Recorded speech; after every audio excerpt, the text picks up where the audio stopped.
It's starting in like 5-ish minutes, right? Yeah. Yeah, I'm just gonna get everything up and going. Does at here work for people like me, or is that only you? Well, I'm about to smash that at here. Yeah, send the bird call out. Caw-caw! Yeah, no, here I'm gonna do everybody. Groovy.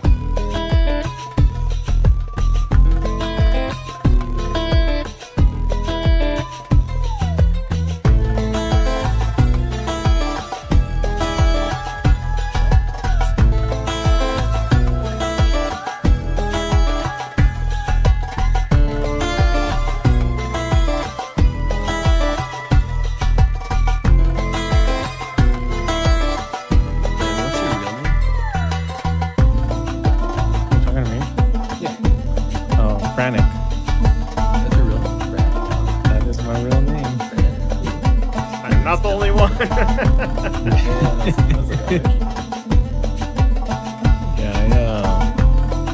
My mother decided to give me a Polish name, and we're nowhere near being Polish. Yeah. Maybe you're like 1/32nd Polish or something. You know, just keeping it alive. This is a cool name. Hey man, my name is Lester. Most other Lesters I've met are like 80. Yeah, definitely name that's out of style. Yep. I did happen to inherit it though. I think Frantic's pretty sweet. Yeah, I do too. It's a good name. He's rad. Alright, actually Lester, do you want to jump into my table and then you can stream to Discord? Sure. You won't get any I'll do the deed. You won't get any of the commentary or anything. Yeah. These people in Discord. Alright, everybody who's here, I'm going to drag everybody the players into this private channel and then stream them. Leave them. Fucking BK.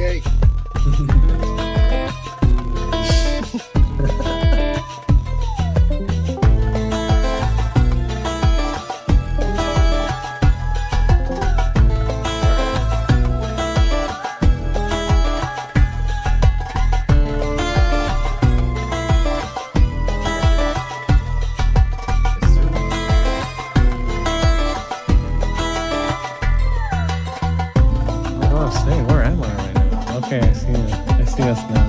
Okay, cool.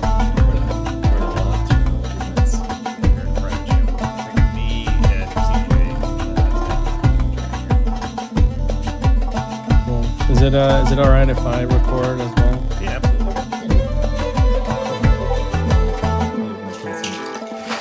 Thank you. I'm gonna send you a form right now. I need you to... Oh yeah, did you both fill out the form? I did. Speaking of forms, no, I do not. It's pretty long. There's a lot of questions. Very personal questions. There are some important questions.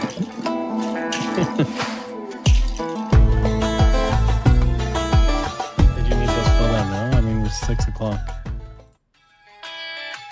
I mean, I was going to use it to add some flavor to everything, but it's fine. Oh. You don't have to. Oh, it shouldn't take too long to fill it out. And I've got to give a little bit of...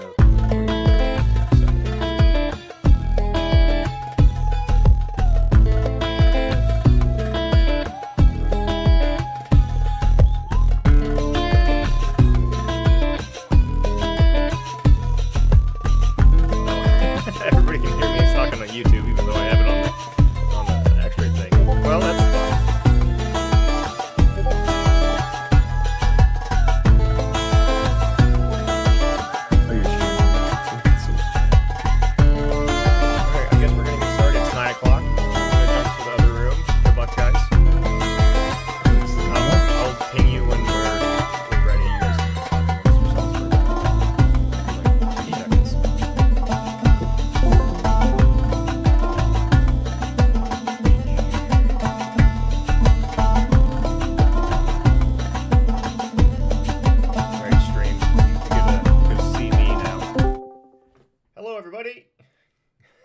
I guess you guys can hear me. That was unintentional. you know. But at least we got a stream this time, right? Like, uh, yeah. Let's see here. We got a moth. You want to say hello, moth? Hello, Moth.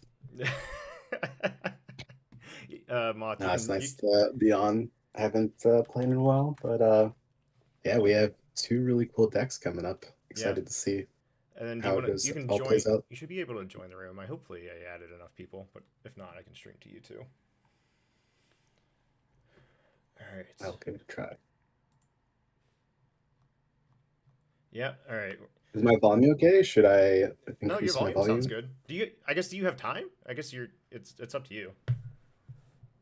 Yeah, for sure. All right. Well, welcome everybody. We've got season 2 of Gothic. Oh, I'm not live. I am live. I'm good. We've season 2 Gothic Sorcerer Summit. We have had, I think season 2 we had 2,000 games played. You can after this game, top 16 lists are going to be public on the Sorcerer Summit on their top 8 page. I'll leave a link in the description at some point. What else was there? This was the water month. There was lots and lots of Necro water. Season 3 is shaping up to be a little bit different. Moth, what you've been kind of like keeping an eye on things, but you've been hanging out. What have you been up to? Just a lot of work, but yeah, like you said, I've been hanging out. I've also been like tinkering with decks a little bit. I'm a little excited to see, something other than water being played recently. And a little bit, even I would go as far as to say, it almost entices me to come try some of these decks out. I saw like a ramp sorcerer running around and some other goodies I've been messing around. that I I've been messing around with Avatar of Earth again because people are playing a little bit more Earth, and then landmass feels really good. We don't see a whole lot of aggro right now, so it feels good to smack with a big dumb Avatar. Oh, for sure. And yeah, AoE, huh? I haven't seen that in a moment. I can't. It's always in the back of my head. I'm always thinking about it. But yeah, our top 2 players here are PK at the top here, and Frantic. People probably know who Count Tolstoy is. He is Frantic's brother, and Frantic runs the Ash and Void channel on YouTube, so check them out. He does a lot of good meta breakdowns. He uses stats from the summit, which is really cool to see. But we got a Geomancer. I really should have these guys' list up, shouldn't I? That's probably a good idea. Yeah, we could break down kind of what they're looking to do, especially in the early turns. I imagine there's going to be like a pretty late game style attrition war, but really depends on what people draw early. As we all know, the amount of blowouts, especially when you opt to play the wrong thing on around turn or 4 or 5, could cost you the game. Yeah, if you just let something stick, you're just asking for trouble. Here, I'll send you these lists, Moth. And so this is best of 3. I'm not sure if I already said that, but hopefully we see a little bit of back and forth. Maybe 2 out of 3, like if PK wins right out, or if Frantic wins 2 out of 3 right out of the gate. At least we'll have 2 games. I know the season 1 we had one game, and it was a bit of a unique battle, to say the least.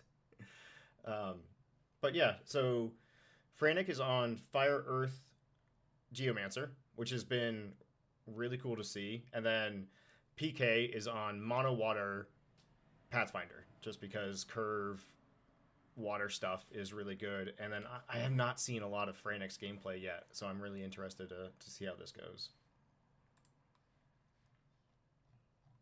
Yeah, so Frantic's got Redman, Hyena. Are there any standout cards do you think they're playing in their list that might come up? PK mentioned he loves Baba Yaga's hut in Pathfinder, which makes a lot of sense. Baba Yaga's hut in Pathfinder feels so strong, especially in a mono Pathfinder. And then Guards and Crater Eyes for our Geomancer player. I'm not sure. Yeah, it'll be interesting. So notably, there's some tension between the two decks in that Water, obviously, powerhouse Pied Piper can take control of all these little minions, but if Frantic happens to have King of the Realm and slams it the turn after, uh, could be pretty interesting. I I wonder what the not the blowout turn, but like the one turn where everything falls apart for either player. Our players are going to get started here. Just good luck, everybody. Oh, we got our 20 off the rip. Would you take the play or draw against Pathfinder? I think I always take the play, especially because Geo initially always has value from their sites anyways. Like you're not falling behind really. They're both mid to late game avatars, so I don't think card advantage is going to unless one of them runs away with like a Omphalos, I don't think that's going to be a big deal. I think it's really going to come down to their trades or one really strong turn from one of the players. Gotcha. So I have both hands open to me myself. So we've got a landmass and a paladins and some villages on our geomancer side, and on PKs we've got Riptide, Koi Nixie, and Tufted Turtles. One of the other pieces that Frantic has really liked is the ordinary villages. He has 12, the full play set of 12 in them. Um, he's just full tokens, just general value out of your sites. I wonder. Oh, he's also playing Roots, I think, right? Yeah, there's Roots of Yggdrasil in the list, and he's popping it with Sinkholes, and I think he has Scorched Earth. Yeah, he has Scorched Earth too. Do you pop? I would never pop Roots against Pathfinder, but I mean, Geomancer might be able to make use of it. It's hard to say. I think, yeah, I mean, I think it really depends. If you have Stone Cold Nothing on the field, both of them will eventually be able to get back into the game with just like tapping for sites for free. But some of these warded Earth minions or warded minions in general really put the pressure on afterwards, and that's kind of what we saw in Alpha Beta when we saw Roots. You would have a minion right after you pop Roots. If he can accomplish that, there's very little Mono Water Pathfinder can do about that. I am not seeing a lot of pressure from PK's hand. Like he's got Turtles and Koi Nixies, and he drew into Swap and here Polar Explorers. Uh, Frantic's hand has the 4/4 warded spellcaster guy, the Paladins of something. Oh, and then he's got another big beater. I'm not seeing a lot of removal, but I do see swaps and Koi Nixie, so maybe he flips a Thin Ice off the top. It just does the Koi Nixie Thin Ice stuff.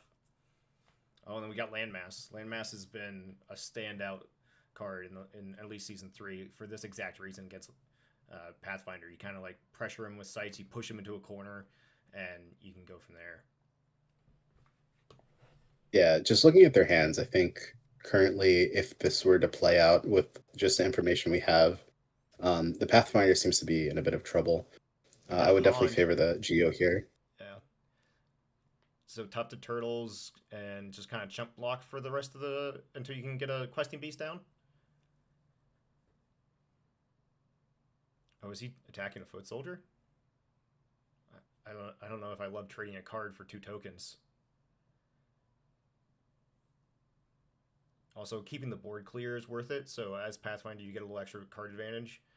So I can see just keeping stuff off the board and playing of Turtles is just a really good chump block. I don't see a really good way for Frantic to deal with that right now. Would you word a Tufted Turtles? In this matchup, I definitely think I would. Not with the foot soldiers down, but in general, I think Earth struggles against unless you're on Earth sites that you could like Earthquake. It actually struggles against breaking wards without the minions. So I could definitely see that once he starts deploying his bigger threats and runs out of these small tokens. Although, you know, if he draws a guards, that point is a moot, right?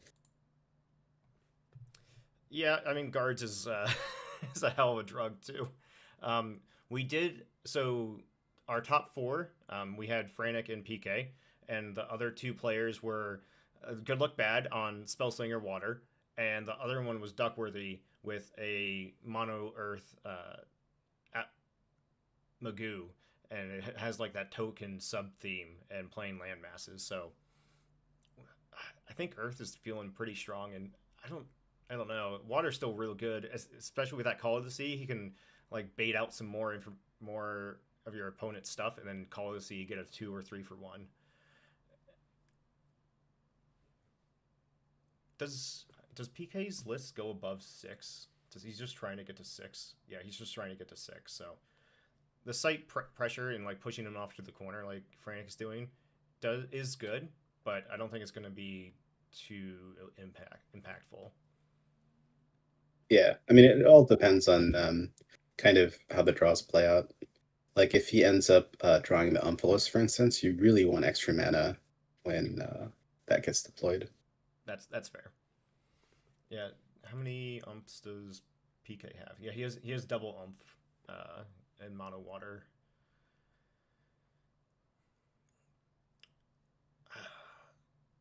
I'm trying to think of Koinixie is also a very nice word target breaker. Just the free target you get is how you want to deal with word. You don't want to be investing an extra card into word. You just want to be getting rid of it for incidental value.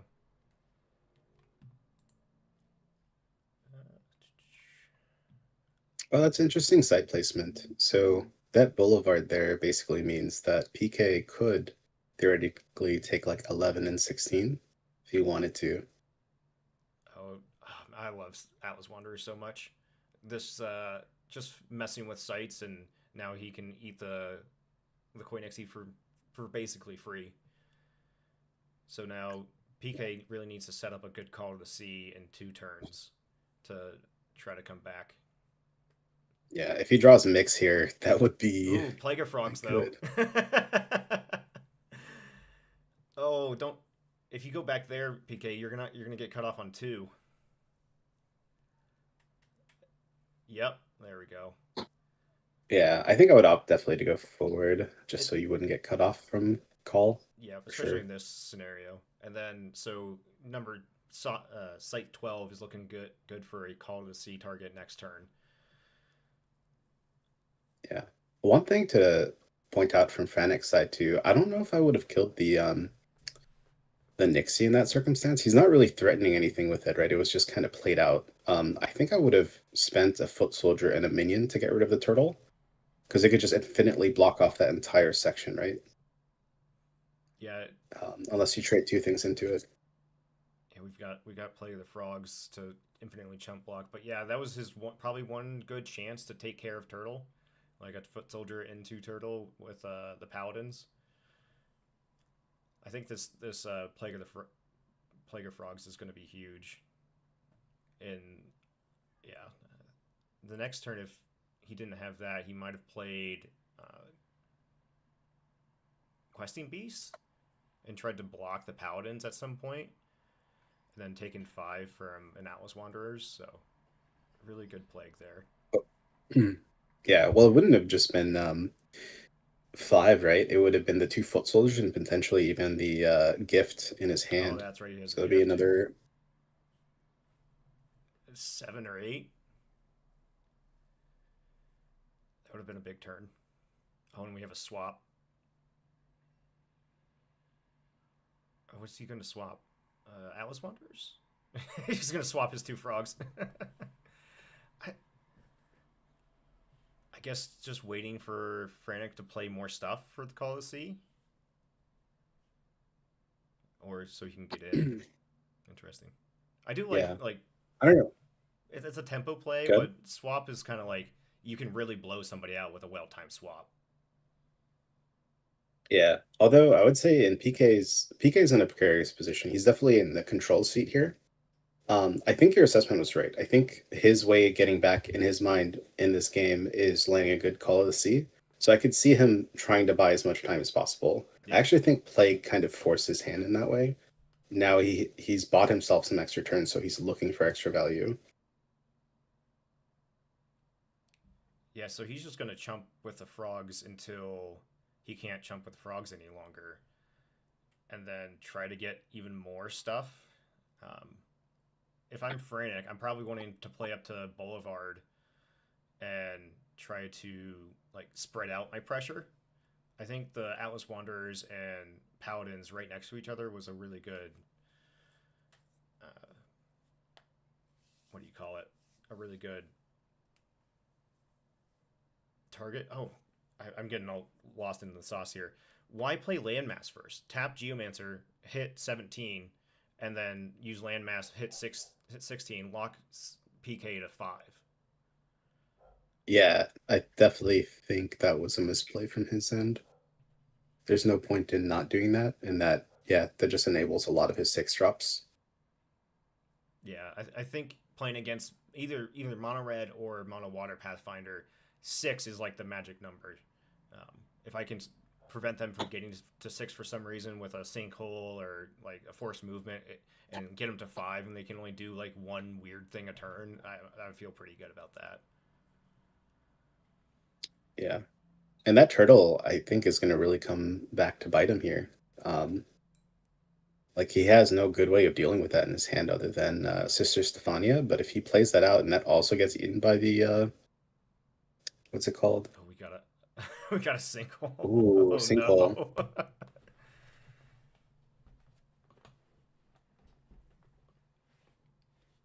Hmm. Well, you have to pop Leviathan, right? You have all the mana in the world. You got to keep him off. No. Yeah, I demons. would say so. No demons in the yards yet, but yeah. In my imposter list that was built around the creature lands, anytime I saw a sinkhole, it was terrifying. Oh, did he just pass? Or oh, maybe some early clicking of buttons there.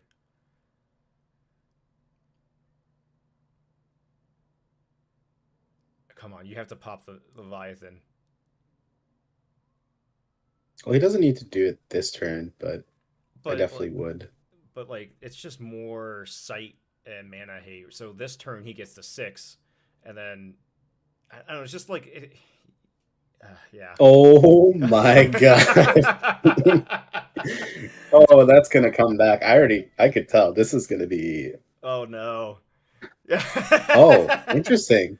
Oh, you don't He grab ups. the single. I would You go copy for single. Leviathan here. You copy Leviathan. No, I would go for Leviathan here. How do you get to Because 8? if he,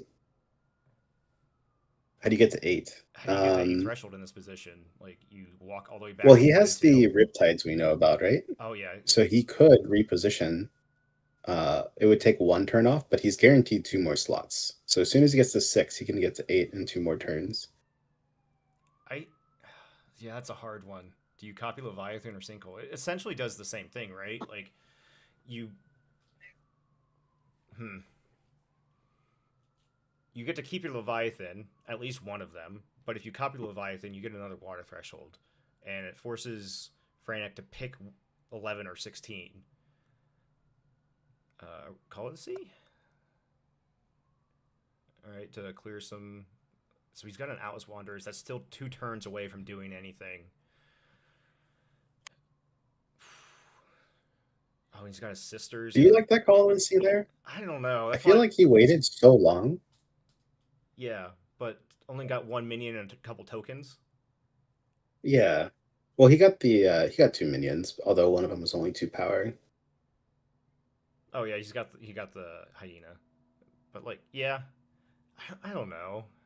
I think I would rather get rid of the Atlas Wanderers and Paladins at some point. PK does have he got a Lilith and a Questing Beast and a Riptide in hand, and Frantic has a Sisters of Stephania and a Returned King. The Returned King's not doing much. Sisters is not doing much. He's gonna have to get something off the top.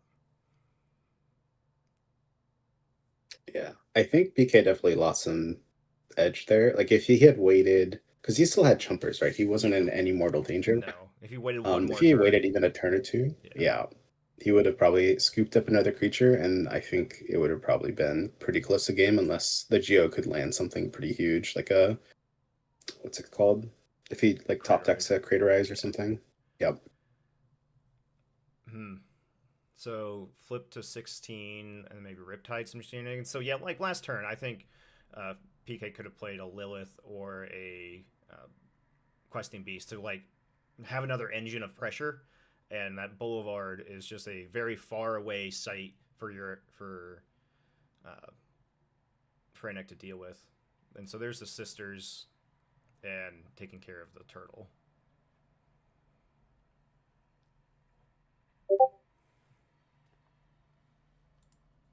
Who's messaged me on Discord? Ah, we have Julian under siege. He's on his way.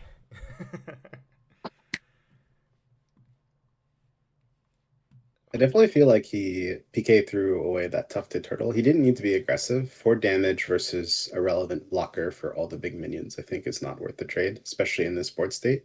Like he's up cards, right? So in his shoes, I'm looking to push my advantage as much as possible, And just which is retain my cards, kill your stuff, and then eventually kill you. I think that's a very moth answer right there. I think you're right, but I think that's the way you think a lot of in playing this game, and it's a very good strategy.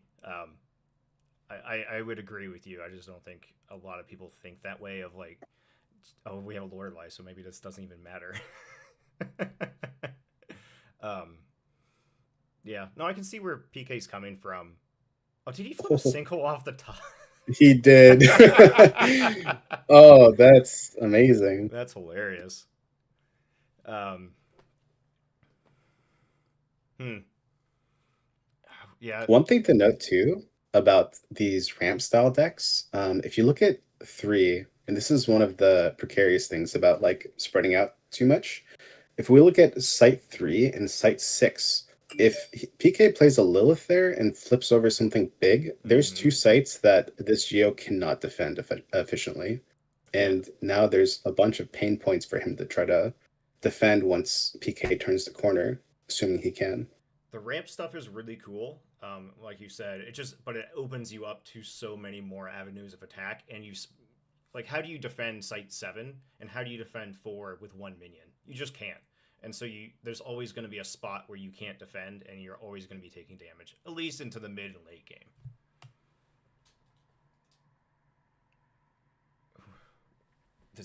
And there it is. Yeah. Lilith on 6. And Frantic's minions are on 14, out in the world of doing nothing. I mean, you got a spider, but that could have been another Atlas Wanderers or something else big and scary. What's your take on Lilith? Is it a good card or a bad card? I would say it depends on what role you have currently in the game. So I would say in this position, it's an excellent card. Really, what they're trying to do in an attrition-based war is just pull ahead on cards, pull ahead on minions. And Lilith does exactly that. The drawback is you're playing 5 mana, 3 mana, or 5 mana, 3 power that could not draw you a card. But in this board state, he takes 1 damage here, and he's not really in threat of anything. So I think this is where Lilith really shines. But against more aggressive decks, I would say it's more of a liability than anything. Yeah, and if this was the start, are you going to play Earthquake now? Interesting. I definitely thought it'd be like a spider to 7. I guess he has mana to do both.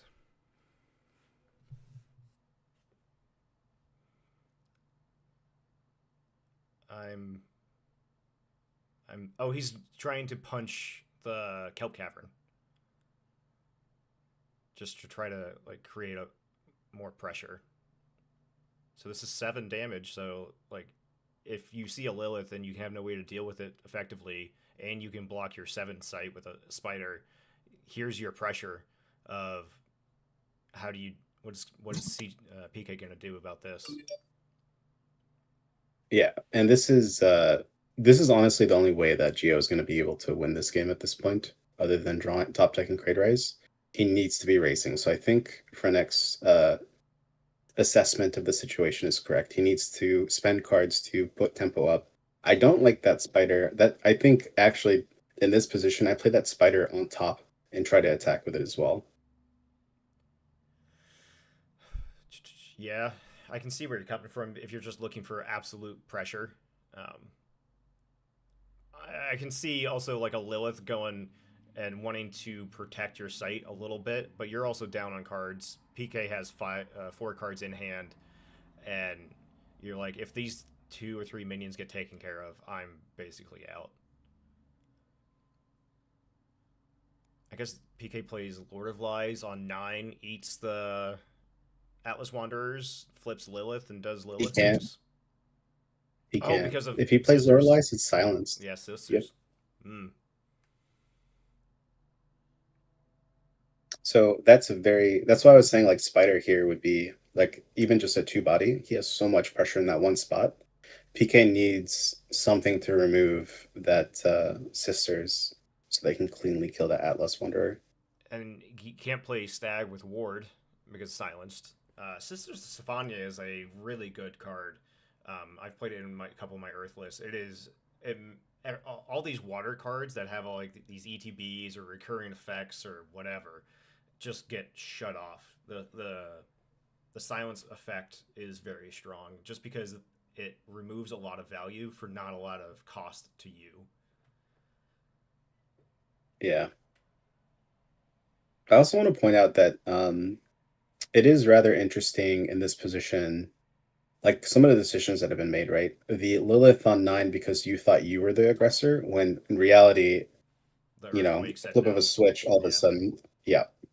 So like I almost wonder, heads up play, would you have played on 3 knowing your up cards already? I think that was the correct line, but it's hard to say, right? Like it looks like you're not going to take damage, but if you played Lilith there, all of a sudden it's a lot harder to. You would have two blockers essentially. Yeah, that makes sense. Yeah, if you're just like, how do I? What are you gonna do with these two minions? And you see a you see an earthquake in the future.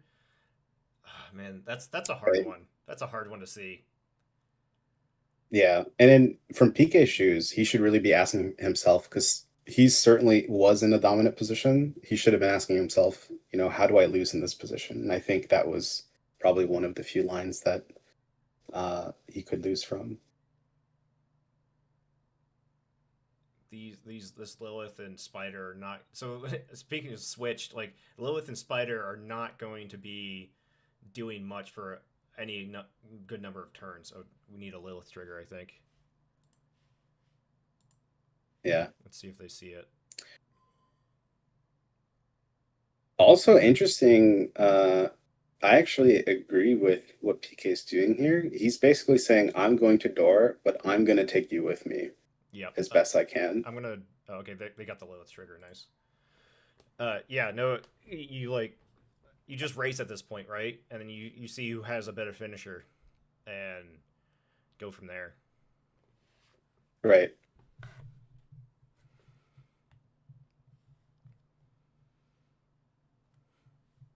Scorched Earth.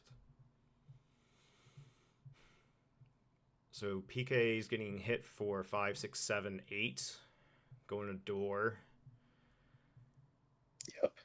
I also think PK missed some damage here. Maybe he wants to keep it a secret, but if he had put Lord of Lies in the River Rapids, he could have pushed it over to Geo and hit him right away. Maybe Lord of Lies is his like idea for dooring, and like that's his door or kill spell. Yeah, good. But it does change the math, right? He went from all of a sudden not potentially not dooring him next turn to he doors them Yeah. for sure next turn. Yeah. So instead of if he just walks Sisters of Stephania back 1. Oh, I guess you can get River Rapids push it, hit him for 6. Frantic's at 10, and if Frantic can't They kill, just attack. yeah. Because this turn, he still has the Riptide, right? So Yep. he could move one minion and he has guaranteed 5 with the Questing Beast. But if he had done it the other way, that would have been guaranteed 12 plus the 3 from Lilith and 1 from Pathfinder. That's exactly 16.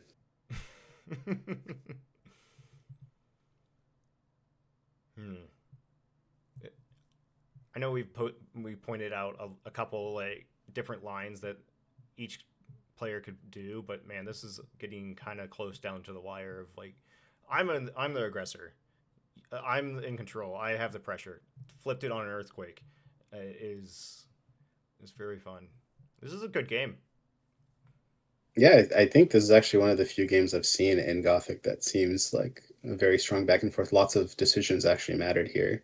Yeah. Um, and yeah, I think one of the biggest skill checks in this game for sure is knowing when you should be the aggressor, especially in games that are looking to go long.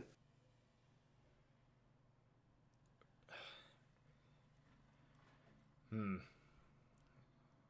Yeah. So eat foot soldier, get a bless well, and then try to door him. So 5 from questing beast, like you said. Paladins is 4. We've got 9. What else am I missing here? I think that's about it. I don't think you can door him this turn. No. He's Uh, 1 mana shy from doing Riptide and Lord. Yep. You attack with questing beast, walk over Lilith, or walk over paladins. I mean, Frantic PK does have the time. He's looking at a 1 card Geomancer. The likelihood of him having a kill spell in hand is not 0, but it's not very high. If Mono Earth does not have a lot of ways to kill at door. I found Right. a lot of it's like tricky movement with earthquakes and whatnot. So Yeah, and just looking at the Geo's list, right? Like really doesn't have a lot of finishers. It's going to come down to, does he draw a ring? Does he draw a silver bullet? Does he draw Crater Eyes? There's really not much else here that would just turn the game right away. Oh, Balor would work. That would be a sick top deck too. Balor, Balor, yeah. I think that's one of my favorite uniques of the set. It's just a big 6/6 that shoots things. It reminds me a lot of Infernal Legion, but a little bit better, I think. Yeah, I mean, Infernal Legion will always have a soft spot in my heart. I still love it. I just hate when it gets stolen by mesmerism. I lost a game at Sorcerer Con to a mesmerized. They mesmerized my Baylor, and I'm like, all right, I guess, yep, that sucks.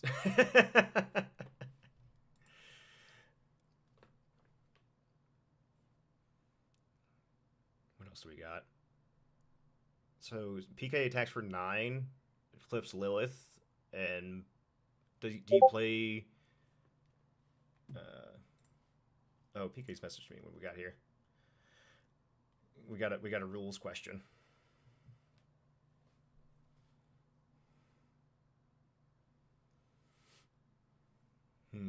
Maybe can Lucana eat sisters with the ward? I think Lucana says target. Yeah, drag target. So it would pop ward, if I'm reading that correctly.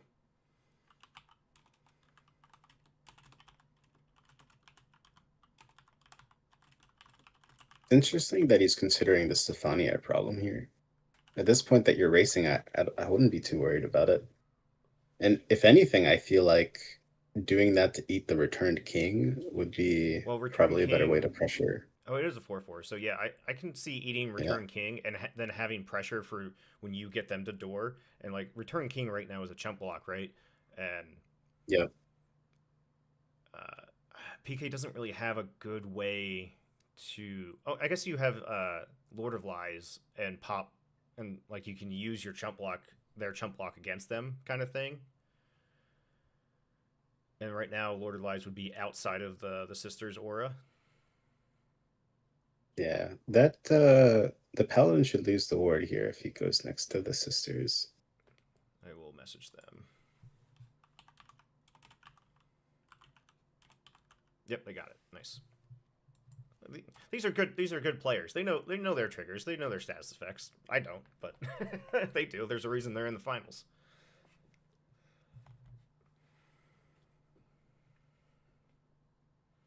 Do you play another minion or do you play Umph? I feel like you play Umph to 17 because you have a bunch of crap on board. Uh,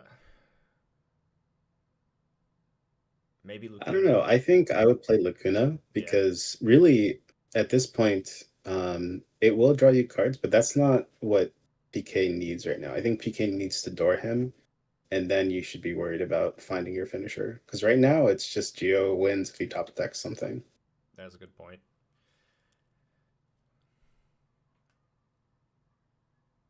The frog comes up. I don't know why the frog comes up, but sure. Hmm. See, the reason I would play first. I do like Lacuna play more. The reason I'm thinking about playing the is just to draw into more possibilities. Is my idea there? Like, yeah, he has Lord of Lies to maybe rip River Rapids over and get a chump blocker, but what if Sisters takes one step back? That line's gone, and then you don't really have a guaranteed door if Sisters walks back. I'm just like, I'm always looking for a Pudge Butcher's pretty good. That's pretty good. Yeah, that's actually really good here. He did use his Riptide, so we got an Onslaught. It doesn't really help. Yeah. Although now that he's used his Riptide, I think that was a mistake. I think Lilith should have moved here. It hasn't really been active when, Frantic doesn't really have cards. I think that's a mistake, not pressuring him with that, just attacking. But now that Paladins is going to be stranded and that Pudge is not going to be able to do anything because you used the Riptide. If he moves Root Spider to 13, there's no way that he could pull Geo if he doors him this turn. That's a good point. Yeah, so Frantic's probably going to walk Spider back, walk Sisters back as a, hey, protect my,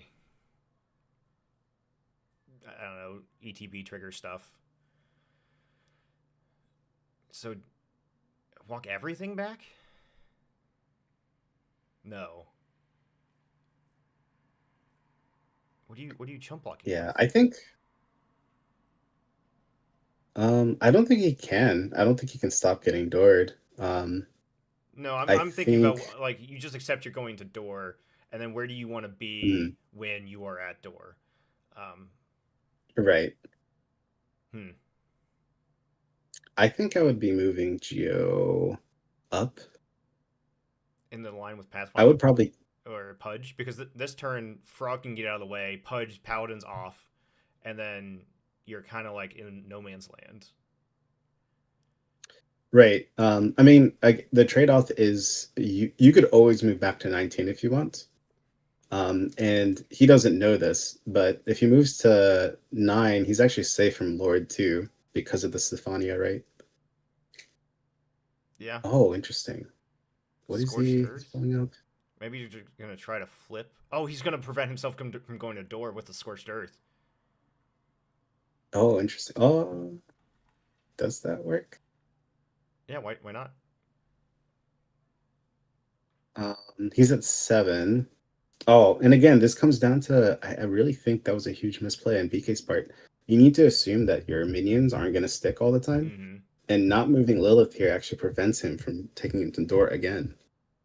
Because that questing beast is on River Rapids, he can move to 7 and attack next turn. But because he didn't move Lilith, he's not dooring him again.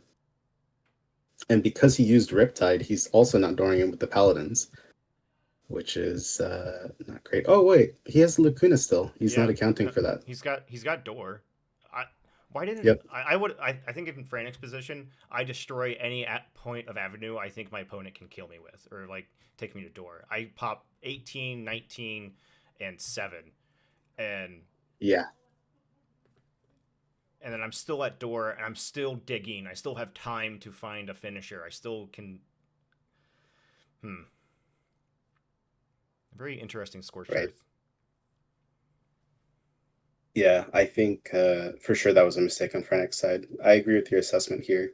He needs to hit. he needs to prevent door here by all means. Mm-hmm. It's much more likely, especially seeing your opponent having 4 cards. I would just assume they have it. We know that he doesn't, but Frantic doesn't know. Yeah, but like playing what is Archangel? Does this one strike somebody? Yeah, strike or ward a nearby avatar. Hmm.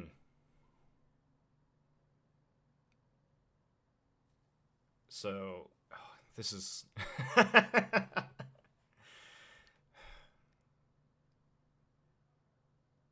Yeah, so Questing Beast attacks 7.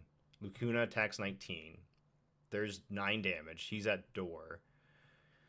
Then what does PK do to set up a kill?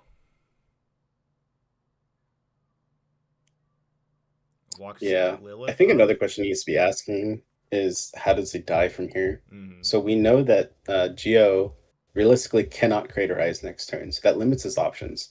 The things that he could draw um, are things like his silver bullets. I don't know if he knows he's on silver bullets, but things to that effect. Ring wouldn't do it here. So his potential outs are kind of dwindling at this point. He's not in range to get hit by Archangel. Oh, he moved Pathfinder. He is. Well, he's going He to could be ward Archangel himself now. to prevent a random crater rise or something. I can see that. I don't love that, but I can understand it. And there's the Pudge. Yeah, that would be over there. Yep. Yeah, I don't know if I agree with that. I think I keep in the corner because that's even further away from his minions, and that's realistically the only way I think he's gonna get the kill here. It's unlikely that. So we saw an earthquake be played, so I wouldn't be worried about that. There's nothing that he can common sense for that kills him in his list, and really, it's the 2 silver bullets at this point. It's 2 silver bullets or So bust. yeah, but him moving up means all of a sudden Michael can be a problem if he pops the ward, and Stefania could pop that ward pretty easily. But Stefania doesn't hit, or Stefania popping what ward? Oh, right. Right, it's only minions. Yeah, You no. can't Once you silence get a the warded avatar. avatar, I don't think there's any way other than a targeted thing to remove it.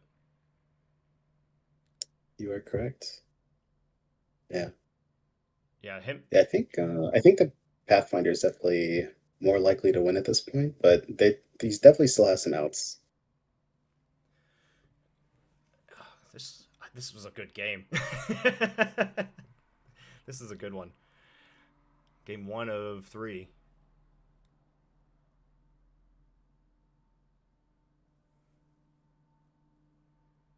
Man, I definitely thought you would pop all Geomancer sites just to like prevent door. Oh, actually, Spork points out something. If he had blown up 19 and 7, you could River Rapids attack 19, the avatar directly, Mm-hmm. and you could attack the Lacuna to the avatar directly. So you couldn't prevent Door with Oh, Scorch Earth there. okay. So that makes me question like why he even used it, because To get some like effects, some side effects. I don't know. yeah, I'm not sure. What side? I think that was a mistake. Oh, a tricky Atlas Wanderers can always be good. There's just so much crap on board. Oh my god. Yeah. Um, Although if he had forced PK onto Site 19 with both his minions, he could have potentially killed both of them with Onslaught, right? Yep. So there's always that as a consideration. I know why PK played the Archangel. Like I get it, but like that, if Frantic just makes one step wrong, like that's your win. Right now is looking pretty awkward for both players. Right. Like next turn, Frantic's gonna get a spider on under his avatar. That takes out a lot of minion base removal. So then PK needs, what does he have? A snowball? Yeah, Frantic looks like, yeah, he has Snowball. He has a couple outs for sure. He could self same if he moves up, copy the Raphael. He runs two of those. Um, what else does he have? He has Silver Bullet himself. Silver Bullet can grab Rolling Boulder. Swap, I think, could be pretty good here too. Yeah, I think swap is also one of those cards where it's so hard to play around. You just kind of go, do you have swap or not? Yeah, like if he had it this turn, it's over, right? Because he chose not to leave up a blocker. I think that was a mistake from Frantic's side as well, not respecting the swap here. You need at least one thing to block your Geo Always, this turn, just in case. always assume they have some way to attack you when you're at door, and you always need a blocker. And now you can't play blockers on your face because you got to watch out for Lord of Lies. Right. Although Stefania actually prevents that for now. No, I mean, and more in general, but yeah, Sisters is doing work in this game. Oh, Yeah, for sure. Do you play? What do you think of Sisters of Silence now? Like the 2 mana 1/1 silence stuff. I think it's still bad. I think you need Sisters of Stefania style like sticky minion with this effect for it to be any kind of useful. Yeah, I agree. I don't think the silence minions in general are very good, but the fact that she's costed efficiently for her power and she has ward and she does that makes her very annoying to deal with. See, I actually really like this paladin or the order move up because that turns off guards here. So any minions or any token generation that Geo now plays is dead until he gets rid of that order. but both 3/3s with Ward have been outstanding cards in Gothic. Do we have a Julian?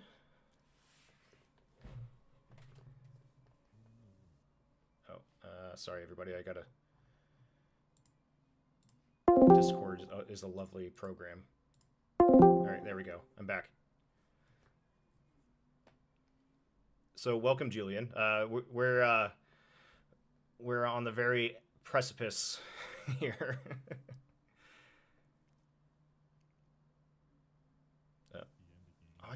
I can't hear anybody. Moth, can you speak? Hello? Yeah, Julian, we can't hear you. Can you hear Julian, Moth? Nope. Okay, at least it's not just me. Oh, who got Silver Bullet? Oh, that was a Lilith flip. Oh no. Oh, dude, I've been saying this since day one. Lilith flipping like the non-minions is actually huge because a lot of Gothic decks don't run much like spells outside of minions, and the spells they do have are usually your finishers or like your big Or splashy your thing. removal, or your tempo play, or something big. Yeah. Right. Like hitting a Whirling Blades, the kill spell there, that was huge. That's better than anything he could have hit. That was a hell of a Lilith.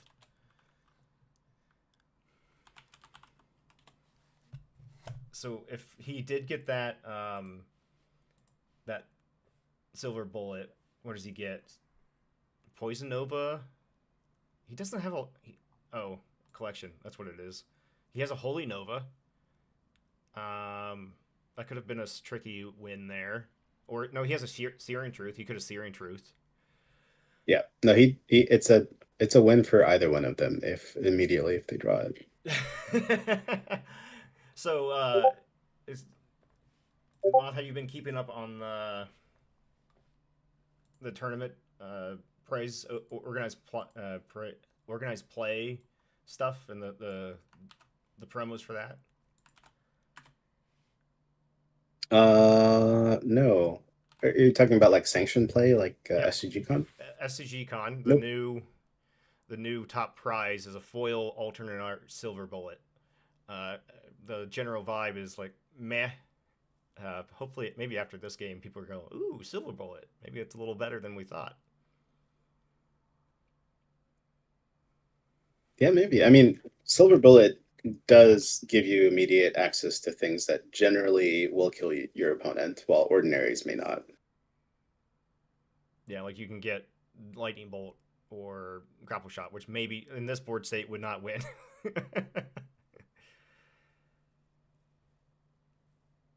Oh, still doing landmass stuff. Oh my Yeah, goodness. although that landmass means, I guess you could have done it anyways. He's actually able to top deck and play Crater Eyes now, so PK Well, having that ward is actually huge. oh, he's got a swap. Oh, what can he do with swap? Nothing right now. Oh, actually, doesn't Macer Worm do 1 damage Yes. to? Is it just minions? He Uh, could swap Macer Worm and Lilith and kill Geo here, right? choose a direction from worm. Deal lethal damage to each unit at location from the area of effect. So yeah, he can swap. And it's 1 damage, right? Yep, he can swap with Atlas Wanderers or Lilith. Oh, he does it. GG. I think that's game. Oof. That Lilith flipping. Ooh, 3 cards down. uh, That Lilith flipping that silver bullet was huge. Although the ward would have stopped him from killing him losing anyways. immediately, but yeah. My mic is much lower than. Oh, who touched things? Well, tell me that was the end of game 1 there, Bruce. That was the game event 1. Apparently Mike is very quiet. So 1 second. Feel free to give it all that jazz. All that jazz is known to boost mic levels right where you want them to be. How does this sound, everybody? That's peaking. Oh boy. Ooh, that was boomy and big. Hopefully that sounds better now. Takes me back to Xbox 360 days. I'm sorry. It's freaking Windows mic inputs, man. It's gonna be the bane of my existence. So we saw game number 1 go to PK here playing the Pathfinder. I'm sorry that I missed it. When I walked in, what I saw was a flying storeworm being swapped for a Lilith and dealing lethal damage in a T pattern to absolutely wreck house. And I gotta say, that made my sorcery innards very happy. Oh, we're getting another message from the players. Let's see what's up. Julian, I just sent you the player list as well. Thank you so much. Let me snoop on this. I'll snoop-a-doop. This is the first time, I believe, that we have a cryptozoological situation. We have a sort of, maybe not even that, maybe just sort of a monster of lore competing in a sorcery summit championship. The first time I've seen Frankenstein in this game. I don't see the Wolfman in the bracket. Oh. I guess loser gets to pick, right? I guess I didn't explicitly say that. Yeah, if it wasn't in the rules, then leave it up to the golden rule. The players should be able to work that out for themselves, I think. And then for the next time, you got to specify. Man, I fly by my seat of the pants here. It's all vibes, man. It's all vibes. Everybody's having a good time. And the vibes are immaculate. You don't make the rules. Who wears the pants here, dude? It's CJ. But if He you runs don't make the business. pants, we do have several articles of clothing in the sorcery universe. We have 7 league boots. We do have sort of tabula rasa, which is a sort of cloak of kinds. I'm looking to the game designers here. The one thing we don't have is a magical pair of pants as an option. How am I to dress the lower half of my avatar's body? Do we have any hats? I don't think we have any hats. We have the crown of the victor. That That would could be count, a I hat. think, Yeah. as headgear. We've got swords and shields. No pants. So this is It's a pantsless game. this is a pants off kind of a game, which fits the vibe perfectly. All right, so just to read out people's hands here, it looks like PK is bottoming a cat and something else, and keeping a moisture worm, an order, and a self-same. and Geo's got 2 villages, a boulevard, a mountains, a Gargantula, which is a huge card. Gargantula's, I think, one of the best Earth minions there is, and a King of the Realm. I'm going to take your word for it. All I see is the backs of their hands, but I Yeah. believe you. I I believe have you're the telling the special view. truth. That's I'm surprised he bottomed the cat here. I know. Cat's like on looking curve is very good, even just like like playing on your site. Do you think Yeah, maybe he's digging for magic of some kind? Like he feels like he's got the right minions. He knows his matchup. He doesn't want to rush in. I mean, maybe a defensive cat is also very strong. Because I think one of the ways Pathfinder loses this game is getting overrun early. Like if we look at their hands, right? Look at how many token generation, how much token generation this Geo has. He's gonna play a site. He's gonna have 2 tokens next turn. He's gonna play another site. He can have up to 4 tokens, and then he drops Spider on top of that. You could easily get out tempoed there because those tokens will also make Ward and that tufted turtle far easier to deal with. Although I think I would have swapped those 2 sites. I'm not sure if the Boulevard should be. It's Shouldn't have nice been playing at 13. Boulevard first, just get that extra minion early. An interesting movers.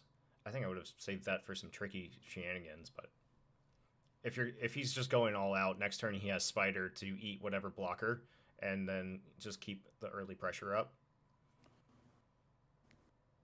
Maybe Right. being able to move movers in. Maybe the movers are moving, swapping out the Dosmery pool, ruining his opponent's site placement. Maybe he has some idea for how he can mess with the Pathfinder of it all here. I think they were just counting cards in their hands to double check if they had stuff right. I mean, Frantic does have 5 power on board turn 3. Look, that's not nothing. It's across a couple bodies. PK plays Tufted Turtles presumably or Order, and Gargantula takes care of that easily. And Yep. Frankenstein, not known for his brains, mythically. He was reanimated using lightning. He has bolts in his neck. We don't see him at a chess-like table or setting very often. So it's really exciting to see the way he's grown into this game to be able to make this Summit Finals. We see the turtles, and this is kind of what I was talking about getting overrun as Pathfinder. It's their turns 3 and 4 are very vulnerable. So I almost wonder if he should have played back anyways, because this turtle is about to just get eaten for free, and then he's going to take 5. yeah, and being on the play on this is kind of huge. Using the movers there to kill the turtles because they're disabled. Their ability doesn't work. We'll hit for 3 here. I don't know. Do you guys push damage there? I don't know if the turtles is worth just like killing there. Like, how does he unlock it at that point? It's basically removed in my mind. Interesting Right. swap.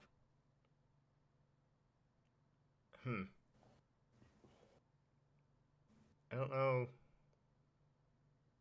Just makes it harder. Wait, what's harder to defend, I guess. Mover of the Mountains swapped 8 and 12. I thought it was a Genesis, is it not? No, it's a. It is not. Every turn. Oh, that's way better than I thought. Yep. We've got a player in our local play group who plays the Avatar of Earth. Oh, hell yeah. Which I got to bring to the summit now that everyone's playing Earth. And he plays Mover of Mountains and moves sites into position so he can surround it with Earth sites and smack it with his Avatar. Here comes a Gargantula self-same into a Gargantula. Oof. I feel like at a certain point, if you have 2 people who are playing a game without pants and one of them Gargantulas, the other is Gargantula, this is dangerously bordering on something that is, let's be honest, somewhat erotic. So let's hold on here. This game is getting really spicy. Yeah, so pushing that damage earlier might have been he would have been at 13 instead of 15. He's a little closer to 10 than 20. I mean, he doesn't have any fire threshold yet. This is also one of my issues with Avatar of Earth. This light fire splash for like a couple Poison Ovas or Hyenas You don't get to play them when you want to play them.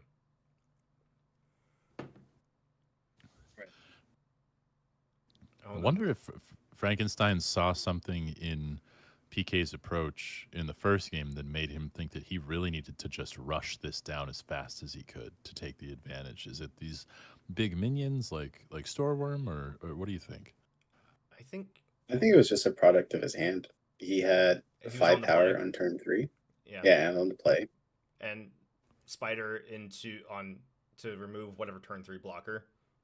Like, you just play into that, and sometimes that just runs people over. I think if PK didn't have the self-same for the Spider, this game might have been over before it started. Mover of Mountains is forcing Pathfinder into some very awkward positions here. I don't know that it's necessarily killing his card advantage, but it's really messing up the board state. It's going to be hard to play your game plan when your sights are just helter-skelter all over the place. So I think some of the chaos from that card and the early aggression is going to be challenging to overcome, but we do have a free Spider hit here for 4. Ooh, that's a hard Babbling Brook. Yeah, you have to play that back now, right? He's got to play it back. Absolutely. He's got to play it back. He doesn't get to use his own Leprechaun or Foot Soldier, or he has to choose to disable his own Gargantula. I don't envy him this choice. This is a tough one. What do you take, Moth? Yeah, you get...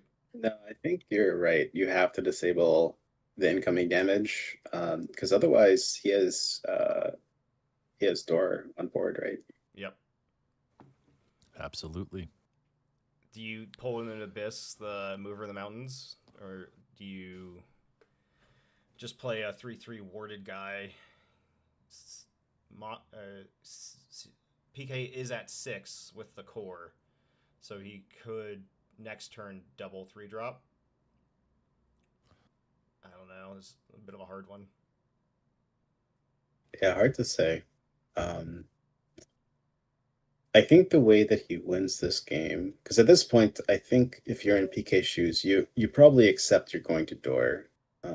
He can't defend all these sites that movers moved around. As soon as that Babbling Brook's gone, like he could go, what's it called?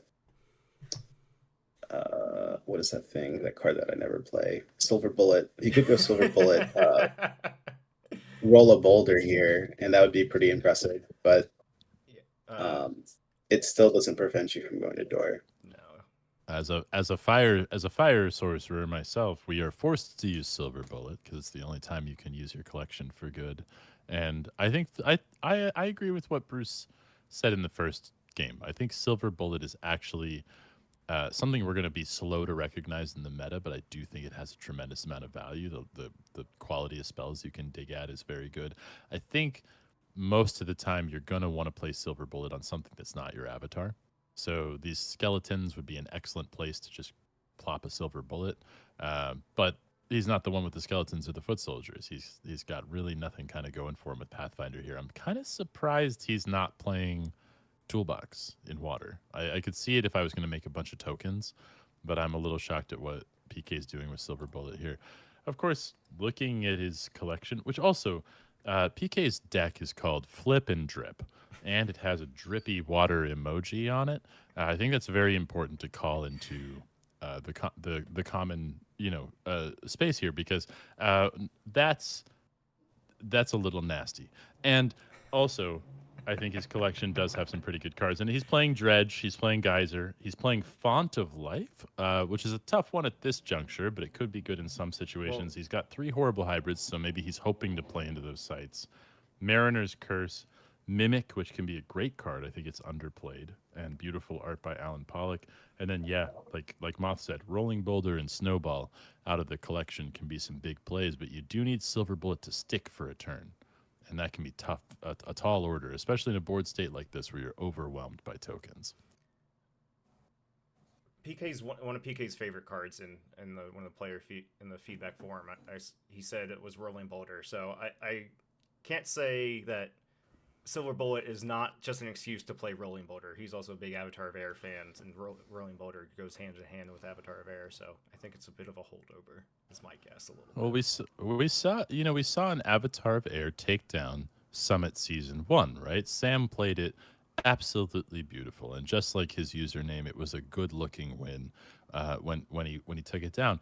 But I think we've seen the meta shift a little bit, right? I'm seeing a lot more Earth than I ever imagined looking at the Gothic list. I think Earth and Water seem to be the two strongest suits right now. And I'm curious about how control oriented the game has gotten. We're seeing locking down using Nixies, Root Spiders, defensive sites.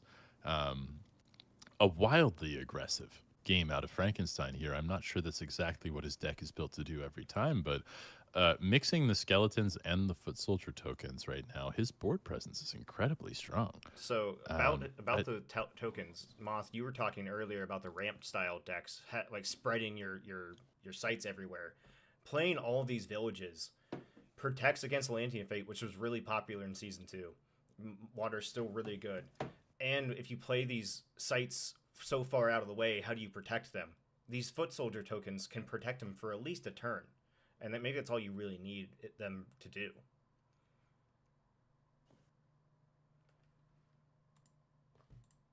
Yeah, I agree with that. Although he is in the driver's seat here, I don't think. I almost wonder, like, there's a chance that PK actually claws back in this position. I think, like, not pushing that extra damage early. If he doesn't go to door within the next couple turns, and he actually stabilizes with bigger minions, I can actually see that as problematic for the Chio here. Sight movement coming in clutch here again. This is what Earth does best. Like I mentioned before, my friend's Avatar of Earth deck does this all the time. Atlas Wanderers, Mover of Mountains, Avatar of Earth, just absolutely setting up this board the way he wants it to be. Interesting move here, moving Mover of Mountains back. But I agree. Right now, Frankenstein's in the driver's seat. He hasn't taken any damage to his life total this game.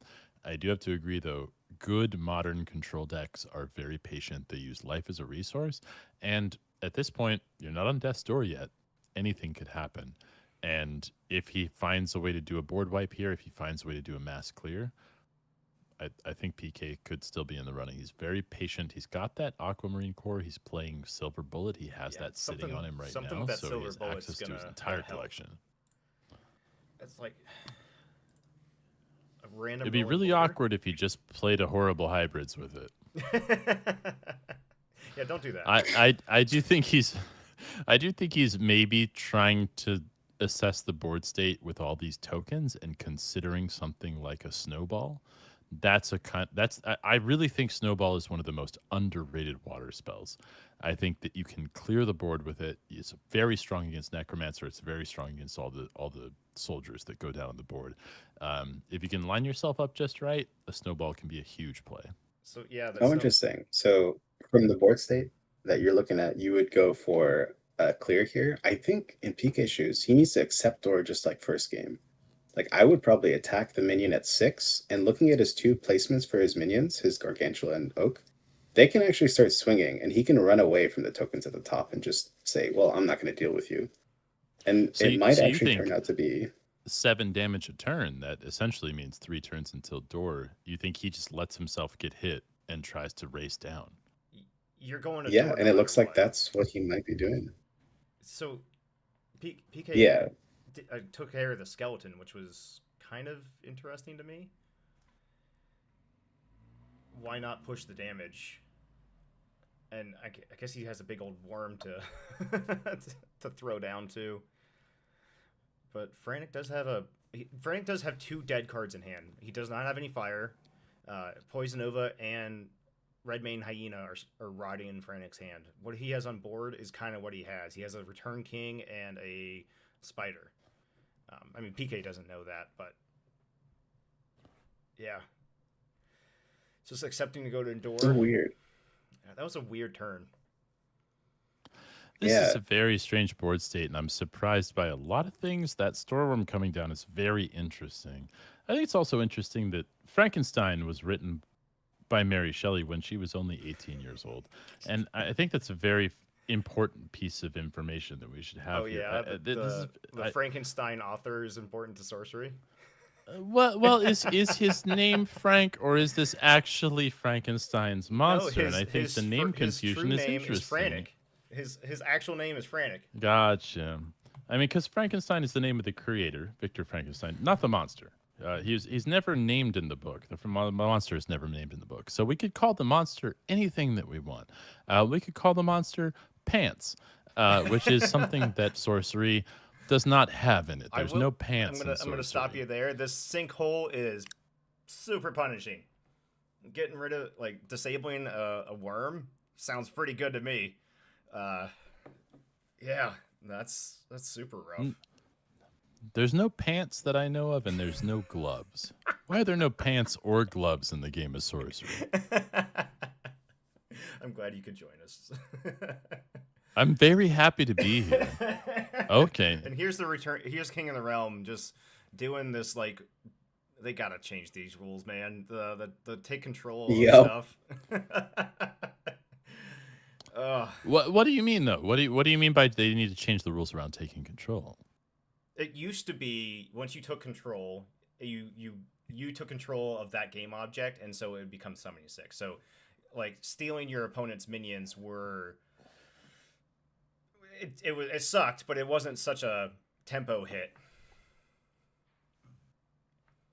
So I think that Sinkhole and King of the Realm kind of locked it in. I don't know how PK comes back from this. Yeah, I agree. And I echo your concern about, I guess, stealing cards. Just them having haste and smacking things really turns the tides in a really unfun way because you can't really interact. There we see Death's Door. And this Death's Door is brought to you by French's Mortuary, one of the only places you can profit from people's death on planet Earth. No, it's brought to you by the Sorcerers Summit. That's right. Of course, yeah. French's Mortuary was established during the American Civil War, and it's one of the absolute success stories of Western capitalism. I'm really happy we can bring that to light here during this second. This is the second game. I mean, listen, if Frank wins here, we're going to go to a third game, and let's be honest, that's what all the people wanted. I'm glad we did best of 3. This feels much better than best of 1. The first game was great. I agree. But imagine if this was the first game. It'd be like... Oh, boy, here we go. Board reset, absolute concession. Right we are going to it. Listen, we are going to a third game in the Best of 3 Sorcerers Summit, Season 2, Month 2. Bruce, how elated do you feel that the Sorcerers Summit has become, and I don't want to in any way understate this, the pinnacle of the best of sorcery players on planet Earth? Yeah, I will say, anybody watching can play on the Sorcerers Summit, play against the pinnacle of the best players. I know we're being critical, but we're backseat driving. We're pointing out all the things. I'm sure they're having a good time playing the finals here. The winner here gets their choice of a pool of Gothic uniques foils, and then the runner-up gets a choice, and then the top 16 will do a random drawing, and then that person will get a choice of Gothic foils. Our Season 3 champion is going to get a altar of Shatterstrike by Juan Machuches, which is really cool. It has Bonk on it. It's super cute. But to your point, I am blown away by the support of the Sorcerer Summit. I couldn't ask for more. I know CJ couldn't ask for more. It is really cool to see. And there's go ahead. It's a beautiful place. I have to say this. Number one, I, like many of our viewers today, I don't trust TTS as far as I can throw it. It is absolutely the shuffler is wrong, man. The type of board state that I just don't trust. It doesn't feel like the cards in my hand. But I have to say, I'm glad to be able to have a place where when I come home from work, I can play a game of sorcery against someone anywhere in the world. And not only that, it tracks my game, and it allows me to play a game against someone in, let's say, Finland or Germany or Austria or Portugal or Brazil. So many friends and good acquaintances through playing on TTS and online. I know it feels weird playing for the first time, but man, meeting people in Europe and Australia and Brazil, it's been really cool. It's absolutely beautiful. It highlights the way that sorcery is a global game. The only prerequisite for playing sorcery is that you're way cooler than someone who plays Magic the Gathering. And as long as you meet that prerequisite, you are 100% welcome to join us in the summit, I don't and know. I'm I so think- happy I to think have you. Here. Pre-modern looks pretty interesting. Yeah, I think pre-modern's Sure, where if it's you at. say so. I have to say, I when I hear Magic the Gathering, something happens a la Charlie Brown Peanuts, where I Oh, just hold hear on. womp womp Yeah, womp go ahead, instead of Moth. anything Let's look at meaningful. this Pathfinder start. Um, Sorry to interrupt, but look at that mix. He doesn't have anything in his hand yet that really screams like I'm gonna do something bad to you. But if he on curve on 3 plays like a Lord of Lies, I don't know if Geo could do anything about it, especially with his current hand. I mean, he has a bunch of warded This is- minions. He can chump block, right? That's true. I guess Lord of Lies also is. Oh, he has a kelp cavern to go search for something. I got one. We can see what these are. Oh, these were the 3 cards he put back from the start. He's mulliganed his whole He hand. Oh mulliganed no. all 3, but did he mulligan all 3? Maybe knowing that possibly he could revisit those using a kelp cavern. I don't know. Who knows? He bought him Eh, a it's an tufted elite card. turtles and a lugbog cat, and you know what he drew is a tufted turtles and a lugbog cat. So I think he was looking for something else. If I had a better soundboard and I was a better announcer virtually, I would have the I Like Turtles kid queued up right now. But I don't. I do. I So don't. interesting It's a low question budget for you stream. guys. Yeah. What's up? So the Geomancer ended up keeping the ring, and obviously the ring is an extremely powerful card. But in a mid-range matchup where you're looking to play 4, 5, 6 power minions, it's a little less good. Well, we Um, saw in last game, he won off of early pressure, like you were saying. Like, this is how you beat Pathfinder. You play something on 2, you play something on 3, you kill their blocker, and then you keep going. Like, you just keep the gas pedal, and they're only playing 1 card a turn, so their card advantage doesn't really matter. You negate any advantage they have. But if you let Pathfinder get to turn 6 and 7 and 8, and you're still at like 15 to 18 life, you're going to start feeling that card advantage more and more. And Geomancer, not so much, because you get to draw an extra couple spells, but yeah. Yeah, I agree. The only reason I say that is Geomancer is generally a pretty, I want to say inactive avatar. It's going to stay at 18 probably the entire game, right? So with a ring on 18, if you are playing defensively as the Pathfinder, it's never going to ping anything relevant. I mean, tell that to Ira, who is playing a deck right now that can ping you for infinity and heal for infinity, and he's popping it off multiple times a week. I know he's not here right now, but his Corruptor, Ring, Town Priest, Town combo is absolutely felt in the world. His Geomancer allowing him to gain the site advantage. I know technically, probably somewhere you're right, but as a victim of the infinite combo, I have to say there's something there. I think there's something there. I think specifically in Frantic's list, I don't think ring here early matters a lot. I get you want to keep it because it's the ring, and maybe it can stabilize mid and late game, but I can see where you're coming from, Moth. Are you saying that Yeah. there's a world where in any game in Sorcery, you would mulligan the Ring of Morrigan? I just don't know if that's if you're on possible. the play against a Pathfinder and you have a Kettle Top into a 3-drop into a Gargantula, I can see it. Yeah, like just looking at his start, he has the same sites that allowed him to kind of pressure out early. The only difference is he doesn't have the removal here for the cat. That is the one big difference, right?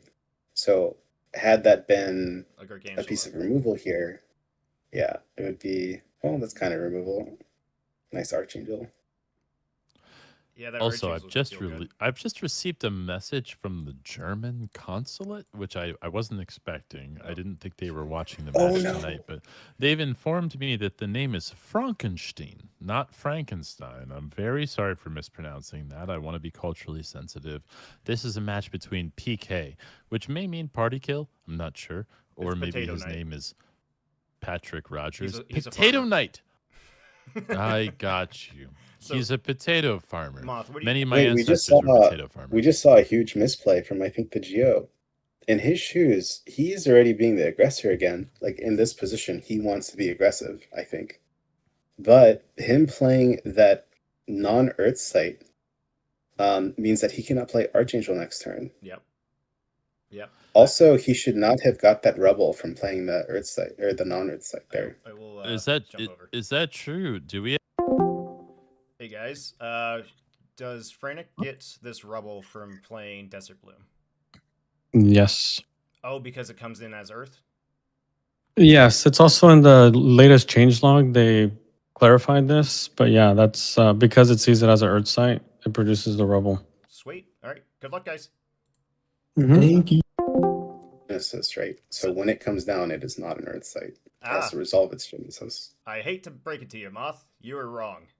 Yeah. Oh, it's an Earth site. Yep. It is all four. It sees the it turn as its all way. Wow. Genesis begins the turn and therefore is an ongoing effect just for the turn. More you know. Also, I Well, should say the more you this. know. I'm never right about rules stuff. So I'm so happy. Hashtag not a judge. Hashtag not a judge should be on my car's bumper sticker, except I don't have a car because I live in New York City. I mean, also, I should say, I just want to say what a pleasure it is to be here with you, Moth, and with you, Bruce, because I like to think of myself as the Tony Romo of sorcery. I'm someone who had some success in the playoffs in the past meta, but now I have absolutely accepted that my place is in the broadcast booth, and it is an honor and privilege to be here. And oh my We got God, a is that the roots of Yggdrasil? Yeah. But imagine he played an Earth site and he flipped into an Earth site here. And He you can could Archangel. play. Yeah. Not playing Oh, Archangel no, on turn. Archangel's 5. Well, I mean, it's on I 5. think but, he like, wants to keep it. But he's wants to 2 keep turns it. off of playing Archangel, right? Like, Right. imagine playing this against the cat and just removing your cat and saying, "I'm going to kill you." So I like the here. So you're just like, all right, fine. I don't get to play on curve anymore. Now you're like, I'm going to try to go late game, and it's going to help. I gotta Yeah, say, although this is a game with where order is kind of interesting. Your order is right next to your so you can't play anything. that's true. He's gonna have to advance that order in order to use his Omphalos to summon minions. Ooh, we got a Gargantula on an played back row. Uh-oh.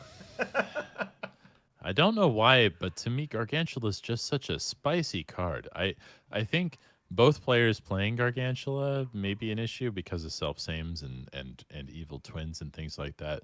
I just think we're in a pantsless game where one person can Gargantula, the other person's Gargantula. And that all of this is really mixing together in a strange way, especially with the name Flip and Drip on PK's board. I'm just saying, is this deliberate? Did sorcery get kind of hot and sexy while I wasn't looking?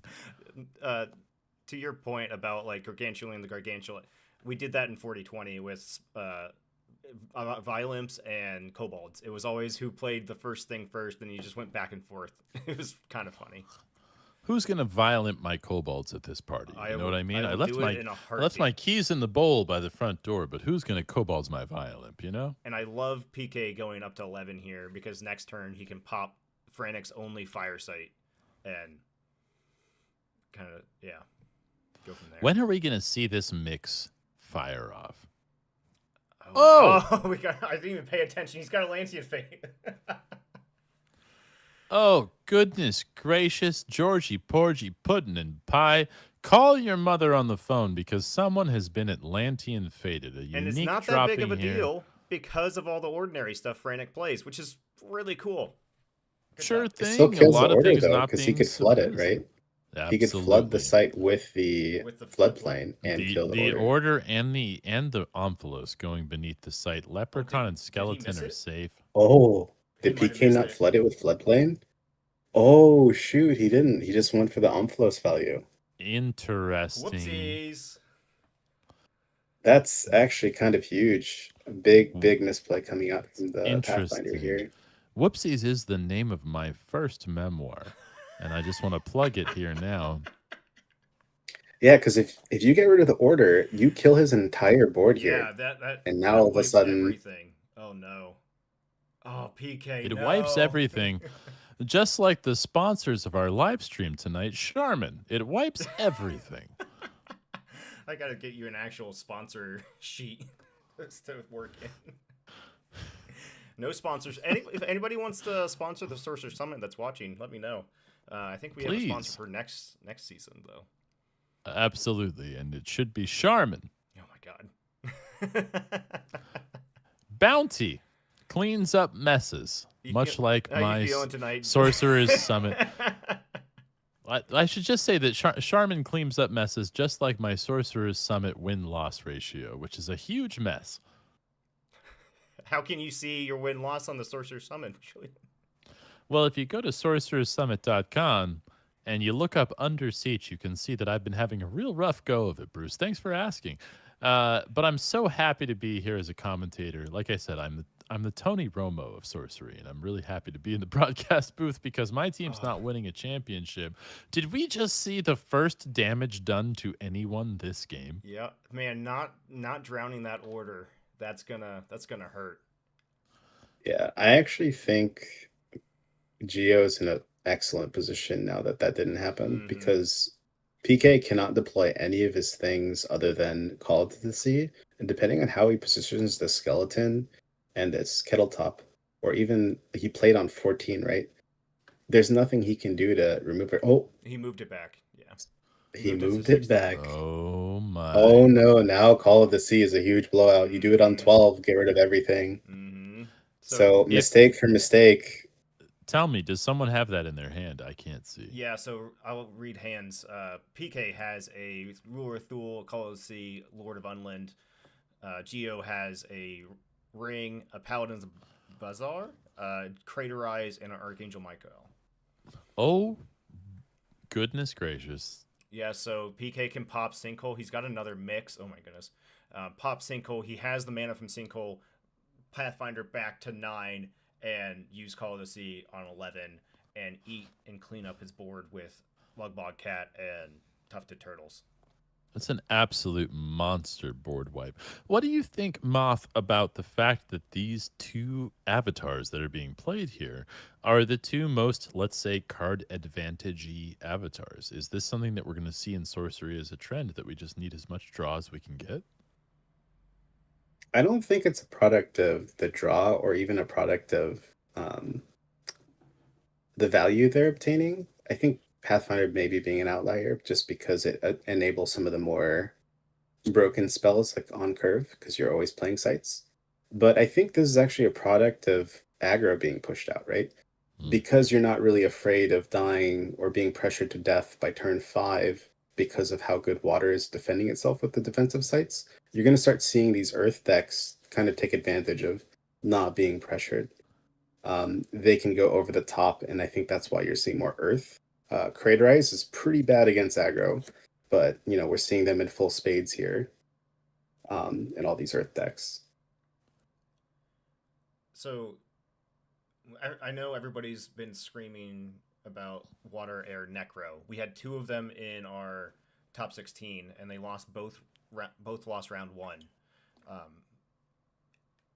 While what Moth is saying is correct, I think it's also the value of these Pathfinder and Earth. That's even a better Call to the Sea. Goodness gracious. Woof. And now he can the also 12. punch. Yeah. Just super happy that the folks at Eric's Curiosa decided that the target rule was something they should just flippantly ignore during the design phase. I think if we have all these spells that deal with targeting, non-targeting, unit takes a step, but not targeted with wards, I'm curious. I'm curious about the Curiosa's approach to this. I mean, and to your point, PK, Bruce, what are you doing? Push your advantage. Oh, my I know you have goodness, ruler in he's hand, not but no. stepping back, stepping forward, absolutely trying to plan something. Good There job. it is. There There it is. We got that. Absolutely. Yeah. Absolutely. Also, I think mistake from PK's side again.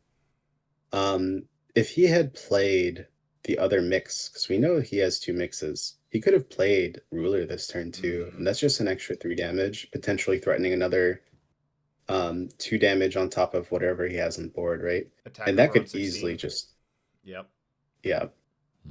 I hate to call it the past, but we're 2 rewinding Sorcerer again. Summit finals and 2 Mono Water Pathfinders. So we are seeing Mono Water Pathfinder. We're seeing Mono Water in general, but water with card advantage being something that can get past the competition, getting past all of the nuanced play of water air or earth fire imposter, which is becoming very popular. We're seeing water itself on its own with Pathfinder and the card advantage be Scorched- something that can get through the entire field. Scorch. And maybe we'll see it lose twice in the finals. It's possible. Right now, Frankenstein or Frankenstein maintaining the advantage.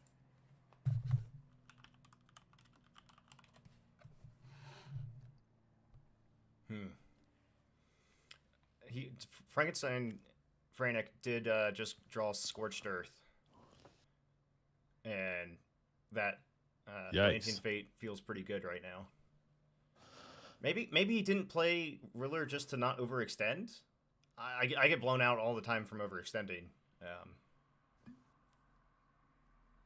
You got to make sure you don't get your gargantula. It's very important. Yeah. I think, yeah. I mean, we know he has Michael. Pathfinder doesn't, though, right? PK doesn't. I think in this scenario, at the very least, I would have tried to play the Unland on like 11 or 12, because you could flood and then attack there, get some extra damage in the future. But just not Boulevard's playing flooded. any pressure here on Yeah. top of Yeah. right. I think the way that PK loses this is he gets outvalued at this point. Just looking at his hand, right? Yep. Its ring at this point is actually decent because he's close. And he has turtles, good against turtles. He has Crater Eyes, which is huge. He has Michael. Like, everything in Geo's hand will outvalue what PK has. So really, especially when he's ahead here with that hand, the thing I'm looking for is to close the game as quickly as possible. So I do not think I can win the long game in PK shoes. just like in game 2, where Franek had the pressure and he kept the gas on, PK here took a turn off. He could have had 4, 5, 6, 7 more damage on Franek with 3 minions on board spread across, with threatening almost door the next turn, right? I don't know. I'm with you, Moth. I think you play it just costs one more turn or one more card. It's Rule or Thule, and you just hit him for 7 more damage, and the next turn you are like, can you answer this, or else I have you at door. It's just gas pedal. Patience is part of the current meta. Although a Paladins of Bazia might actually ruin the party here, especially for the cat coming across with Ruler of Thule. I will say, does aggro have a place in the current meta? I guess I have this question for you, Moth. You're a stronger player than I am. You're an experienced tabletop card player. You have a lot of excellent decks. Right now, what I'm seeing, especially in this matchup, but also lately in the meta, I'm seeing mid-range and control have a lot of decks that are playing in all the elements in the sandbox. You're getting people who are playing a lot of really complex late game plays, 7, 8, 9, 10 mana. I think since Gothic, we've seen the decline of aggro. Is there anything in the current meta that is aggro that is actually a viable play? And if not, is that actually really good for the game? I think having all archetypes represented is healthy for the game. The reason why I think water feels so oppressive is because it took out one of its natural enemies. I think water is actually very weak in the early turns, but having these sites that prevent you from attacking or delay you a turn, or in Bog and what's the other one? Babbling Brook, and then they just have like the most colored defensive sites in the bridge and now Thin Ice. It's just, if they happen to draw that, your plan just goes out the door. And if they delay you 2, 3 turns, all of a sudden your minions outclass theirs. Is there a place for aggro? I certainly think so. I just think that against specifically mono water, there's a lot of outs they have. But against Earth, if Earth gets more popular to try to beat water, I think that's the deck you're going to try to prey on as aggro. We saw Avatar of Air play very well in the first season, but it was very few players. And then it seems like the meta adjusted to be able to control those minions coming in. I think people So also I'm really learned how to, curious like, what's learn to respect Avatar of Air. If you don't respect Avatar of Air, it's just one of those things where you go, oh, why are you hitting me so much? I can't do anything. And then you respect it, and then it's like, oh, okay, I can deal with you now. I mean, you have to respect Sam because not only does he play Avatar of Air, but also he does Brazilian Jiu-Jitsu and he's good looking. Those are two things that you really got to watch out for in an opponent. As So we know from movies in the Western canon, if you're good looking, you probably win in the movie. And Sammy's got that. so Moth here, PK is going to try to get rid of this paladins, but these tokens, these foot soldier villages, have proven to be, I think, a little more annoying than I gave them credit for. They just make blocking and attacking very awkward. Sorry, was there a question there, or just commenting on the? More of a statement.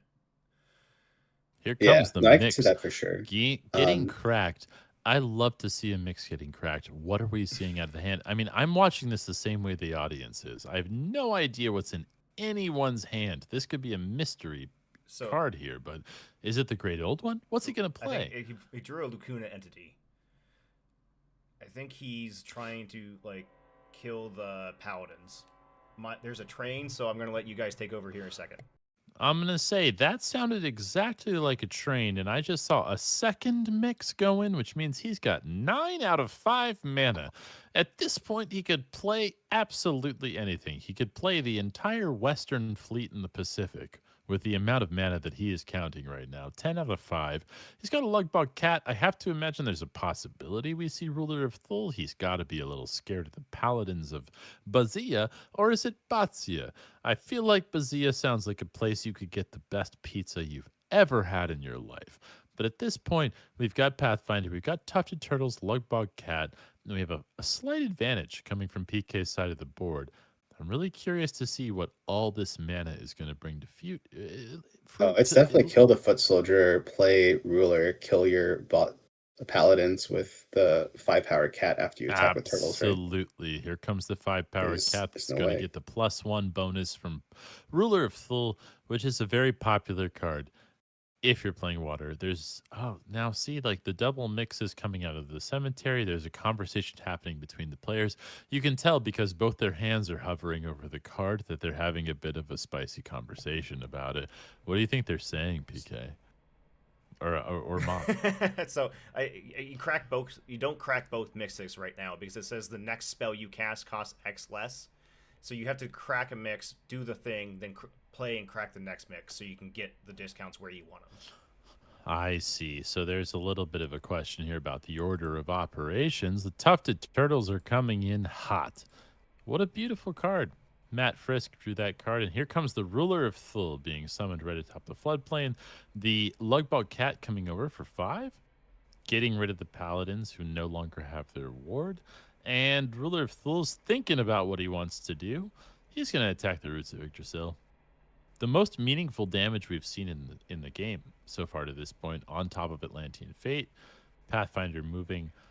I have to say, just watching this on TTS, the expressiveness of the little blue and red hands as they communicate with each other, it almost tells me what I think the players are saying to each other, which is click, clicky, click, click, clicky, click, click, click, click, and clicky, click, click in response. So I'll read out what's in the ump's hand. We've got a Earthquake, a Red Mane, and a Gargantula. So the Earthquake is in play. So if anything steps off of a water site, it's dead. But this Atlantean Fate is providing a safe haven. If Lacuna attacks on 19, if he goes to flip 19 and what site is that? 18, they'll all die. So because he can move it outside of Atlantean Fate, the Boulevard and Simple Village will not be affected by Atlantean Fate. So that is something he needs to be watching out for. But I do think PK can't really play around everything here. He needs to just kind of decide what he can't and try to push gas. So I really thought he should be pushing damage, because at this point, if you did an extra 4 damage last time, and you would have been able to do another 3 here, so he would have been at 7. You're looking way better here, but 14, when we know what's in his hand, which is potentially Earthquake or a Michael here, far more scary. Yeah, no, last turn, I agree with you, Moth. A ruler plus an extra 4 damage, so an extra 7 damage. He's at 7 instead of 14. You are just so much closer to winning than you are now. It turns out Atlantean Fate is a very good card. And yeah, even when you build your deck around it or play against it with all the ordinary villages, it's still very good. I mean, I'll tell you, lately I've been playing a mono air harbinger that I am calling Doom Deck, which is a Doom of Delman deck. You're playing mono air Pathfinder, but or Harbinger, but you're complaining about your win rate. I'm no, not complaining. No, it's very good. 10-2. I'm doing very well with it. Mono Air Harbinger, playing a Doom deck, playing Doom of Dilmoon as often as I can. Although at the local game store, I was playing against Sam tonight, Sammy GL, and I drew not only both Mix Airs, but also Key to the City, and my 4 Waters, and my Amethyst Core, which meant I drew every single piece of ramp tech that I had. And I'm not salty. I'm not salty, Bruce. It's just I lost that game by a lot. Yeah. The variance hit me like a stone. Is anyone else shocked that we're this far into this game? The third game in a best out of 3 where both players have won one. It's 17-14. I feel like this game's been going on for maybe 3.5 hours. We're approaching about 2 hours, so I think we're about an hour and a half in for best of 3. Very strong from both players. A lot of intelligence in the room. A lot of great deck building. Good players. Great play experience. And speaking of experience, Moth, I gotta say, you might be someone who can see both players' hands. I cannot. I'm just seeing that PK has 1 card in his hand. Yeah, that 1 card's not Frankenstein. 1, 2, 3, 4, 5. Do we think at this point in the game that we give the edge to Frankenstein? Just based on the cards. He's got to stabilize first. And Archangel can't come down yet because he doesn't have the threshold, which is just punishing right now. I imagine there's a toolbox with a Dispel somewhere lurking in the deck, right? No toolboxes, only silver bullets. So I almost wonder if Geo forgot about his Omphalos, because I think it's a pretty easy slam dunk Earthquake here. You get rid of the 2 minions. Okay. Yeah. No. I wonder if he's thinking of Scorched Earth here still. Yeah, I mean, Scorched Earth does take care of the minions as well. Ooh, yikes on bikes and trikes. That's Scorched Earth coming down onto the board right now. Right. And I think he's assessing the situation correctly. You might not get the roots, but just removing the minions when your opponent has 1 spell in hand means you are now going to turn the corner. Yeah. Yep. So, and he's removing his 2 non-earth sites, and so next turn he can draw a spell, flip a site, probably it's going to be an earth, play Archangel, eat the Lacuna entity, and PK has a Lord of Unwood. Like, what do you do? Scorched Earth is a fantastic card. Also, take a deep look at your Scorched Earth the next time you play it, because I think it's an underplayed card, but it's by an artist who absolutely has a deep relationship with sorcery. That is Dan Seagrave, and as many of you know him, the man who drew Algor Omphalos, Arcade of Bones, Acid Rain, Assimilator Snail, Battlefield, Black Obelisk, Blasted Oak, Boneyard, listen, Barry, Cage of Sidrak, Chains of Prometheus, Char Omphalos, Cone of Flame, City of Traders. I'm not done. No, you're not Conqueror done yet. Worm, Dark Omphalos, listen, Dole Chance, the Diluvian Kraken, the Duplicator Avatar, Gnarled Wendigo, the Great Old One Gilded Aegis, Harbinger, the Avatar, Howl from Beyond Iron Shackles, Mask of Mayhem. Am I done? Mover of Mountains, Mostral, Monastery Gargoyle, What about the Necromancer Promo, all of the alternate art avatars, Necromancer, Persecutor, not Prosecutor. That would be for... This Scorched Earth is a bigger decision than I thought. It destroys the Omphalos. Ooh, big decision here.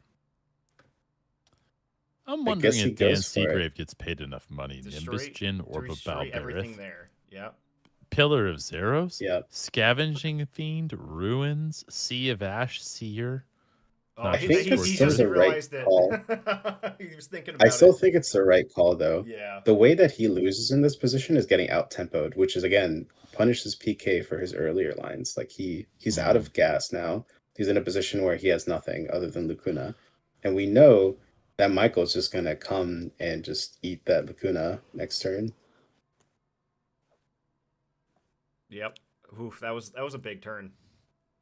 And I Yeah, agree with you, but Moth. That early, not gas pedal, not huge pressure is coming to bite him.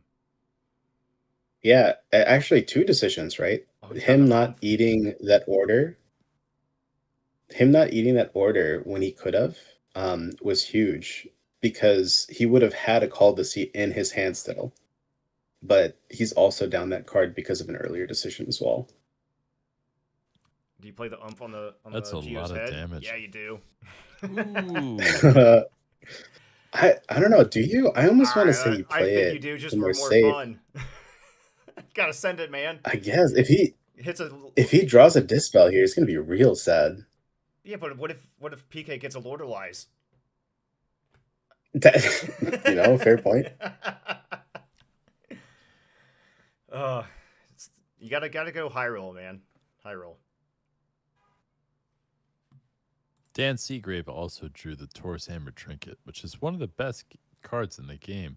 I gotta say, Undesirables, Wicked Witch, Pallid Bust. Is Dan Seagrave on staff? Is he on salary? Is he getting paid enough for what he's doing? Here This comes is a the- lot of artwork. Here comes the Archangel. Oh, you gonna play? Is he gonna Yep. play Atlas Wanderers? No, I think this is Archangel right on his avatar. Do you? You have to eat the Lacuna here. Yeah, you have to eat Lacuna. Yep. Yeah, and look at its life total, man. If he was at 3 here instead of 10, Mhm. this would be way more precarious for the Geo here. And Geo still has Ring in hand, so like plays Archangel next turn, plays Ring and Onslaught plus something else with a token like with Ring. Geo's come over. I think coming over at the top here. Yeah, we'll see. I mean, he with an active Umph double drawing, he might be able to just draw some gas here. Oh, PK. PK did so. His first Umph card is a Riptide, so he can try to get out of. Oh, he can Floodplain 13 Riptide back and walk onto a Kelp Cavern. Get out of the way. I'm not sure. Oh, don't. What? He. Wow. I hate this. No, don't do that. Kill minions. Kill Oh. minions when you can. You have Yeah, to remove the minion when you can. I have been taught this lesson over and over by Mike Herbig, by head judge John Trotter. If you can remove the rectangle, you have to. Yeah. Someone's pointing out in the chat, and I kind of agree with this, and this is one of the reasons I've always advocated for no TTS like thing throwing threshold. I think players should track that. One of the reasons we may not have seen Michael is if he thinks He's on 3. Oh no, he has a threshold. Yeah, because of the bar on the bottom instead of actually checking your sites. That could be a consideration. We should probably ask him at the end though. Yep. But yeah, I think that might be a consideration for future tournaments, especially in championships. Just like, hey, make sure you keep track of your thing. I know it's great for spectators, but like this is a perfect example of where this could impact like gameplay. We should have an angry buff referee for every single finals match. Like, can we get, how the NFL has like a hot ref and the MLB has like a hot umpire. Can we get someone who has arms Oh for no! days? Here we There's see the punish. Ooh. And he drew a Archangel He's Raphael. Raphael. He's playing 4 Riptides in his deck. A fantastic cantrip. Could this swing the tide? Oh, Lord of Unland coming down. Interesting. Oh, to take it. What? Yeah, interesting, but not good, as my high school English teacher said about all my creative writing projects. What is happening? I don't know if I agree with what's going on here. No, This I don't is either. Bananas. This is bananas. So Yeah, what I PK think could have done is attack Desert Bloom for 4, and then played Archangel Raphael and smacked for another 4 and taken him down to 2. If I'm correct in that, I don't know what's happening. You're not wrong. Somewhere in the United Kingdom, Dan Seagrave is rolling in God his damn sleep. it.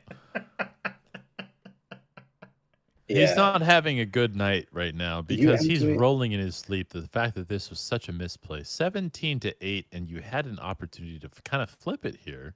Here comes the Ring of More again. Here comes the Archangel Michael. Is it too late? Is it too little? Oh, it's way too late. In fact, wasn't that door that turned 4+4, right? He had him on Dornick. Am I missing something? He was at I A mean, life. to quote 3 Days Grace, it's not too No, he late was and at it's 10. never too late. He was at 10? Yeah. Okay. Yeah, he would have taken him down to 2, and then one more. He would have gotten down to 1 with a Pathfinder attack. Right. But then he would have been Doored this turn, and now he has a chance to stabilize with Ring. Oh no. So This has early gone in from the bad game, to worse. PK decided not to press advantage, and later in the game, not pressing, just killing your opponent. Like, yeah, you need to remove rectangles, but when you can take the door, when you can kill and get the pressure, yeah, you need to go for it. Also, just not like if your opponent has more cards, you should not be looking for 1-to-1 trades. You should be looking to either outpace your opponent or try to get some value. Doing a 1-for-1 trade is literally like the probably least thing you should be looking for. But maybe PK's trying to angle for something we don't understand. I'll give him the And benefit of the doubt. And if you're looking to get some value, can I recommend that you support Sorcerers Summit on Patreon? If you want value from what is the world's best card game, absolutely, when compared 1-to-1 against things like Pokemon, Yu-Gi-Oh!, Magic the Gathering, which are I will all say dead this- card games. This is probably better than Yu-Gi-Oh. It Everything is else has much its better niche. than Yu-Gi-Oh! Sorcery is the blue eyes white dragon of card games, as here we see the Archangel Raphael, or Raphael if you are Rivers Cuomo of the band Weezer. And I just have to say, the folks at Sorcerers Summit are creating a wonderful environment for you to enjoy this game. You can go to patreon.com and you can look up the Sorcerers Summit and please become a supporter because games like this are not possible without you. You are such a good promoter. I got your back, baby. Franek should be at Do we door. know what's under? Uh, Yeah, Franek should. This it's was a- definitely it's a silver PK's bullet. game to lose. Oh, I think. it's a Lord of Lies. It's a Lord of Lies. He got a Lord of Lies on his own. Oh my god. You called it, dude. Yes. One of the most What a fair game. cards ever created by Eric's Curios. The Lord of Lies is absolutely something that belongs in the game, operates well, and whenever it comes down, everyone feels like, yeah, that was fair.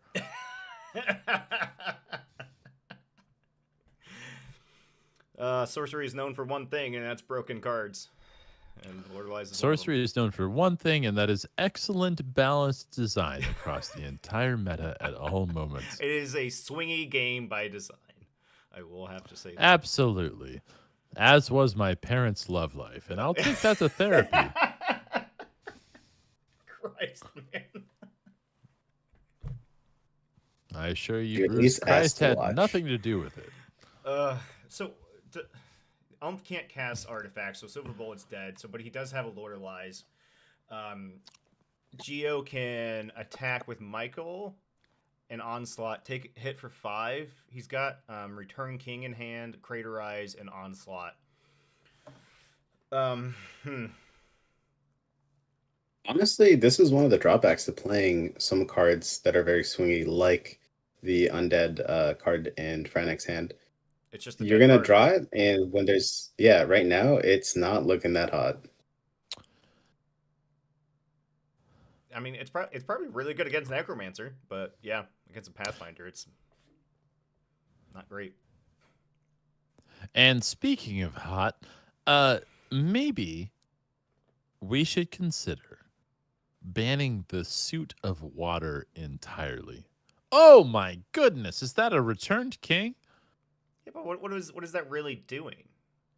He's taking control of all undead, not just on this playing field, but also in the entire Gothic canon. If you have to imagine Okay. at this moment, Frankenstein is the controller of of Frankenstein's monster itself, but all undead in the entire Gothic lore.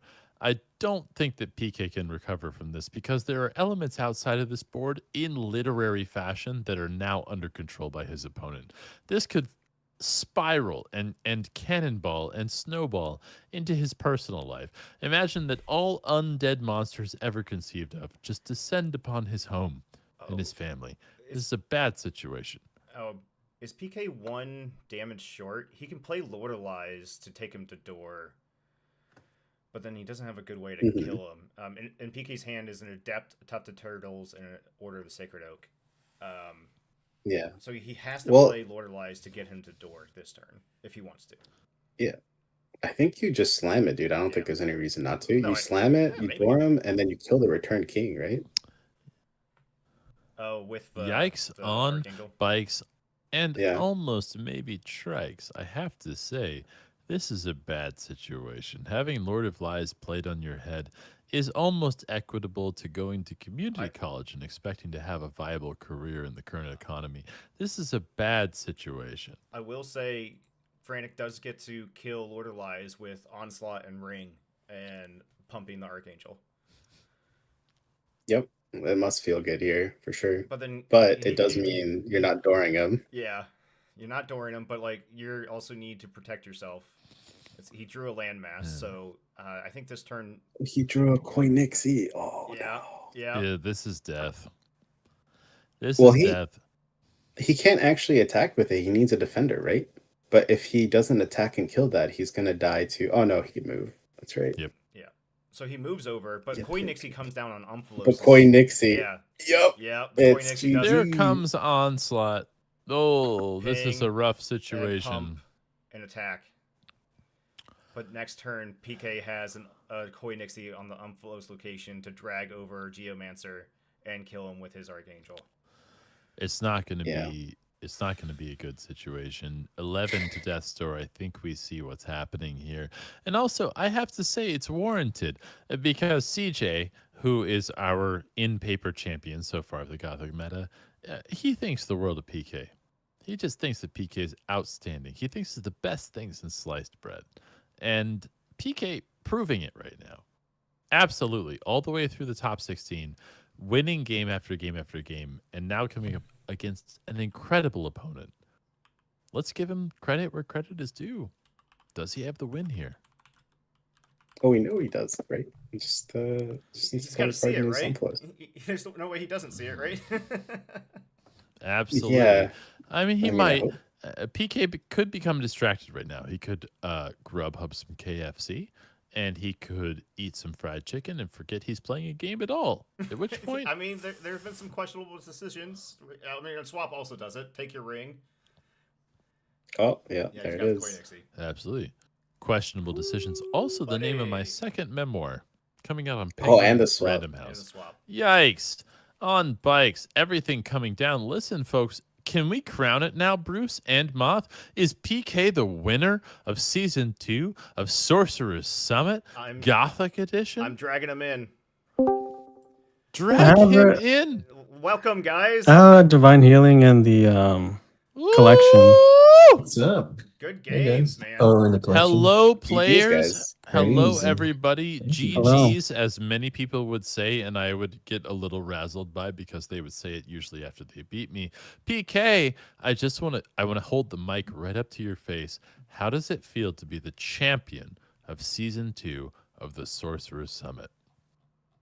It feels good. It feels nice to be able to play with everyone. I haven't been that active this past month, but I never won a championship, so or a tournament, so this is kind of cool.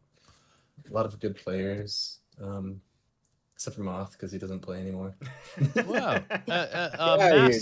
A massive congratulations. And I just want to highlight the shade that you threw at Moth there, because I think that's a beautiful and wonderful thing in this, our only one reality in this universe on planet Earth playing sorcery right now. But PK, you did an excellent job. That was a crazy last game. I want to throw it over a little bit to Frankenstein, or is it pronounced Frankenstein? Please please It's feel free to correct us.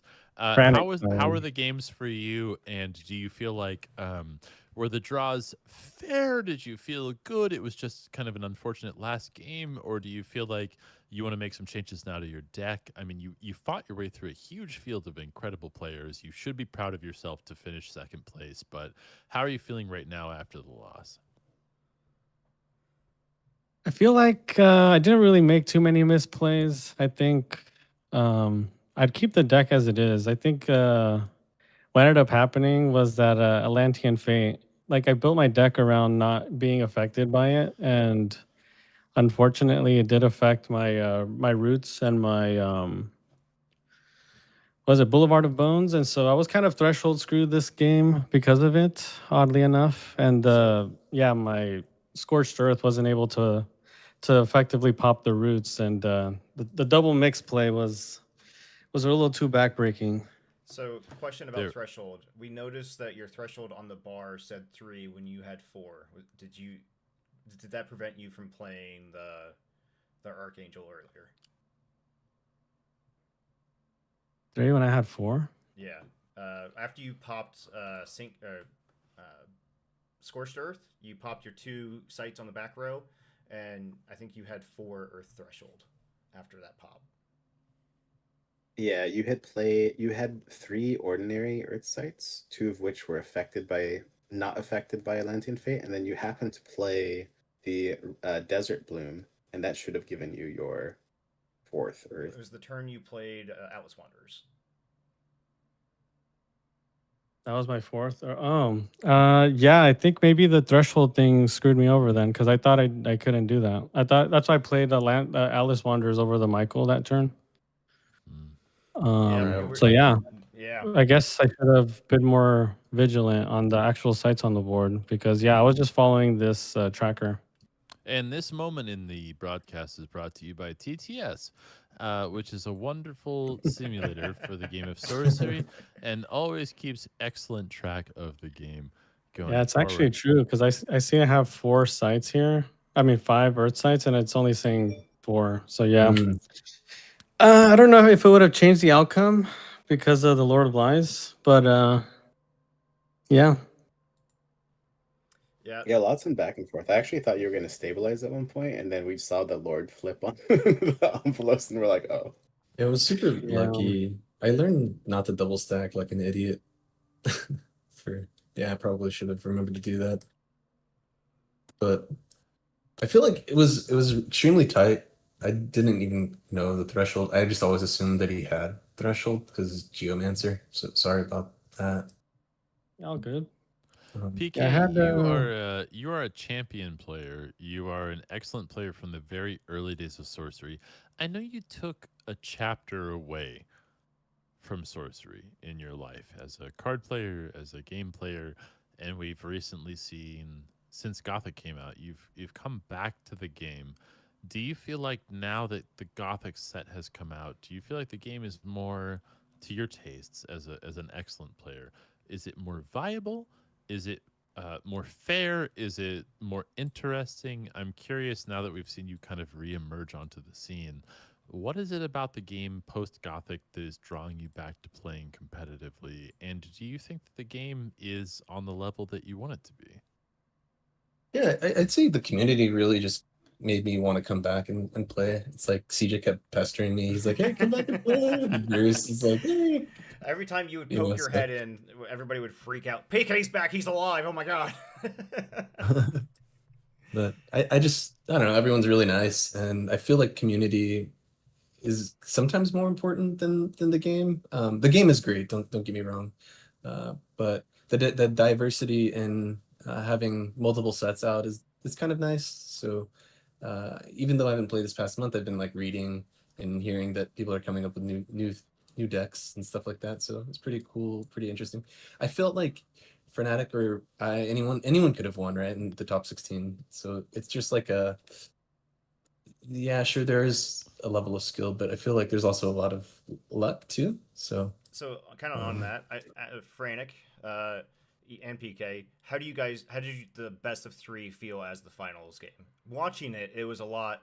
It felt better. Like game two was really good on your side, Frantic, of like early pressure, but it was 20-0. So I feel like the best of three kind of maybe felt a little bit better. What were your guys' perspectives?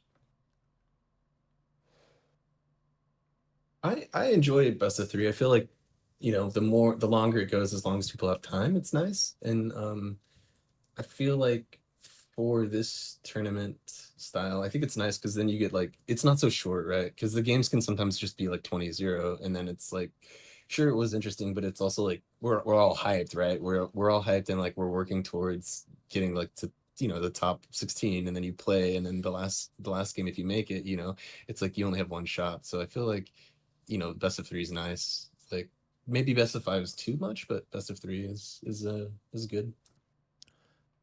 I Frantic? see. I like the best of three as well. I think best of three allows both players to showcase their decks because same way like the first game was like really complicated and like you saw how like Lilith took over the game with all the value, and then on the second game you can see like how a bunch of tokens can create a lot of pressure.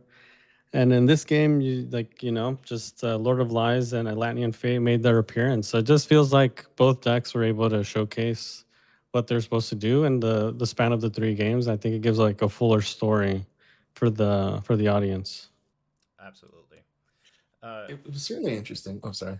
No, go for it. It's certainly interesting seeing like what he's come up with, and it's very unique. And so I had actually never played versus his deck, but yeah, it's there's a lot of cool interactions, and it can get overwhelming with all the tokens, but not only like the tokens, you have like these big threats that could just like destroy me. So I think that I personally thought that I was going to like lose this match. Again, any deck can win, but it definitely did showcase like site placement and using the sinkholes and trying to like manipulate each other because he like had landmass, so I had to like always be worried about him not letting me get to six. Yep. So PK, I noticed that your deck is called Flip and Drip. I'm curious about the artistic and creative impulse behind naming your deck that. Where does that name come from? it's just Pathfinder. You're flipping a card, and then drip is just mono water. So I was just like, oh, flip and drip sounds cool. It does rhyme, I will give you that. And I'm very proud to have such a interesting deck. I'm curious, PK, and then maybe Frantic. What is the takeaway here? Because I think post Gothic, we've been really concerned in the meta about water being too powerful. Water has been over adjusted by the Gothic meta. PK, do you feel like water is just if you want to win a major tournament, do you have to play water? And then I guess someone who's playing Earth, which I think is the resulting response to water. I guess after that, I want to hear from Frantic. What is your thought about that as well? Like PK, is water a must play if you want to win a major tournament right now? Does it just have the best cards?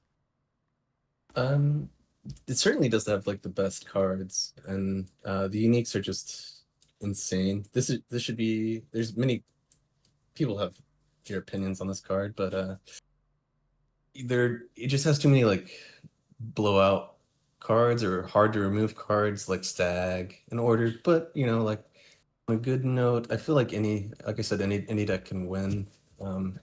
And I think I just picked Pathfinder because I was like, I wasn't sure what to play, you know. And I didn't want to play imposter and then they just like lose to super aggro decks like so easily. But yeah, you don't have to play water to win. That's for sure. It is very strong. And pass that over to Frankenstein, or is it Frankenstein, or is it Frankenstein? You can tell us. I understand. What do you think about water in the current meta? I know a lot of people think it's too strong, but you're playing a lot of Earth, and I think Earth has been the natural recent response to it. How do you feel about that? Do you feel like you had a fair matchup today, given the design of the game?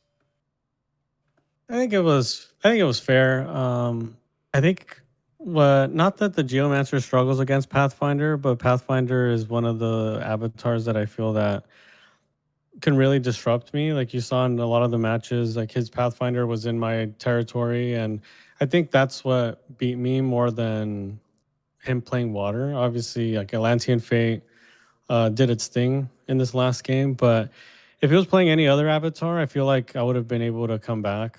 But I guess maybe the conjunction of the Pathfinder plus water is something that could feel overwhelming. You And I guess what I'll say about water is that when you're playing an avatar that can set up the sites and like the Koi Nixies and stuff, like it'll feel really oppressive. And with Pathfinder, just it's a more fair-ish version of water in terms of like getting the value out of the sites, but the minions pound for pound are still very difficult, and so it's hard to say. I don't think water's a problem. I think it's just It's the floor. it's very right? matchup. I think it's still very matchup dependent between the avatars. Yeah. Well, guys, I really appreciate you guys hopping on playing best of three. PK and Frantic, I will be in contact with you about your prizes, and then so everybody is aware, I will be doing a drawing for. If you made top 16, you'll be entered to a drawing to win the third unique foil, and then I have two elite foils to give out to anybody who is a Patreon or a Summit ticket holder for season 2. So I will get those handled probably this weekend, but I'm going to go get ready for bed. It's kind of late here on the East Coast. And thank you everybody for watching. Thank you for everybody who joined the stream. And thank you for the commentators. Julian, thank you for running home, and Moth for joining me on a short notice. I really Thank appreciate you, it. Bruce. It was a wonderful night. Thank you all. GG. Play on It's a great Summit. time. Yeah, play on the Summit. Thanks, everybody. Sorcerers Summit on Patreon. Let's